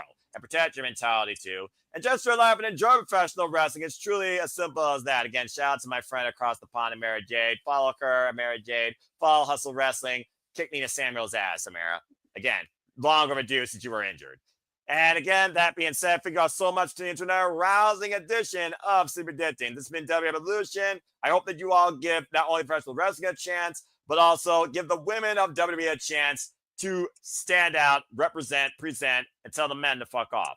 And again, please subscribe, comment, tell a friend. Hit the bell as videos live on demand on this YouTube channel or any of the YouTube channels here at the Super Reliable Studios. Hit the subscribe button. Support my friends. Don't be a dickhead. Subscribe, as we said earlier, to Batty for Wrestling. Subscribe to the Rage of Wrestling, Walter Cruz. Subscribe to the Renegade of Wrestling, JJ Williams. Just support my friends as we continue to bring you as much passion as we can. More than the retired Nane Takahashi of the Japanese wrestling scene. Again, if you know, you know, folks. We're going to continue this as long as we can, and it's not letting up anytime soon. But for now, I think we finally will bid you all a brief and fine adieu. Until tomorrow, where really everything's about to fucking kick off. Are you ready for all this, folks? We'll see you first at 5 p.m. Eastern Standard Time tomorrow for City Predicting Supercard of Honor, and then a trifecta of watch-alongs for Friday night. Damn it. So let's go ahead and bid everybody a fine farewell. So in typical British game show fashion, for Emmanuel Dominguez, that's his last predicting, by the way. Great job. You did quite a hell of a week. And again, good luck to you, Arlene. And again, folks, stay tuned for the forum, of course, in the comment section. Come tomorrow morning. Say goodbye. Goodbye, Noah. And the father of the equal to speak for something. Fair enough. God bless you. For our Canadian friend, Ash, who's going to be very busy this weekend. Looking forward to it. As always, appreciate you. Say goodbye. Likewise, have a good night. And for the Renegade of Wrestling, JJ Williams, again, the storyteller that the wrestling business needs to hire. Damn it. Say goodbye. Good night and have a pleasant tomorrow. Yeah, very nice. And for all of you in the chat, especially to Safet City _Bay _by the Bay. I'm just gonna say City by the Bay. I think the underscores are weird, but I like it. It makes you represent. It makes you feel unique. To all those that are, of course, part of the chat, thank you all once again. Safet, Christopher, Jay Holly, and of course everybody that always watches this. To those that watching for the first time, hope you continue to watch along. I know that Warhero99's been in the chat. Darren G, again, I could be here all night, but we're not trying to do that. You all continue to make this possible, and it's about you at the end of the day. Thank you all. It's once again a goodbye from me as my streak of streaming, God help me, continues. Still 3 more days with this insane nonsense. I am bloody insane, to say the least, but I'm also a passionate wrestling fan that respect and commend women and women in wrestling. So until next time, we'll see you for Simply Predicting Supercard of Honor, and then some. 5 a.m. Standard Time live. Make a positive impact in life. And as always, damn, Manuel. Have a good night. This has been Simply Predicting WWE Evolution. Respect women in professional wrestling, damn it. And just respect your fellow human beings, whether they're men or women. Be better, humanity. Have a good night, folks. Thanks for tuning in. Golly. Oh, Lord. Night. It's going to kill me. Fucking hell, Booker T desensitizing the fucking male populace. Anyway, daggone. That's my Emmanuel! Damn it! Man, look at that. Dwayne, I'll appreciate you. Look at them going in here in the last second. All right, I'm hitting the button. Nice job, you yahoos. And Ash, again, we appreciate you. Oy.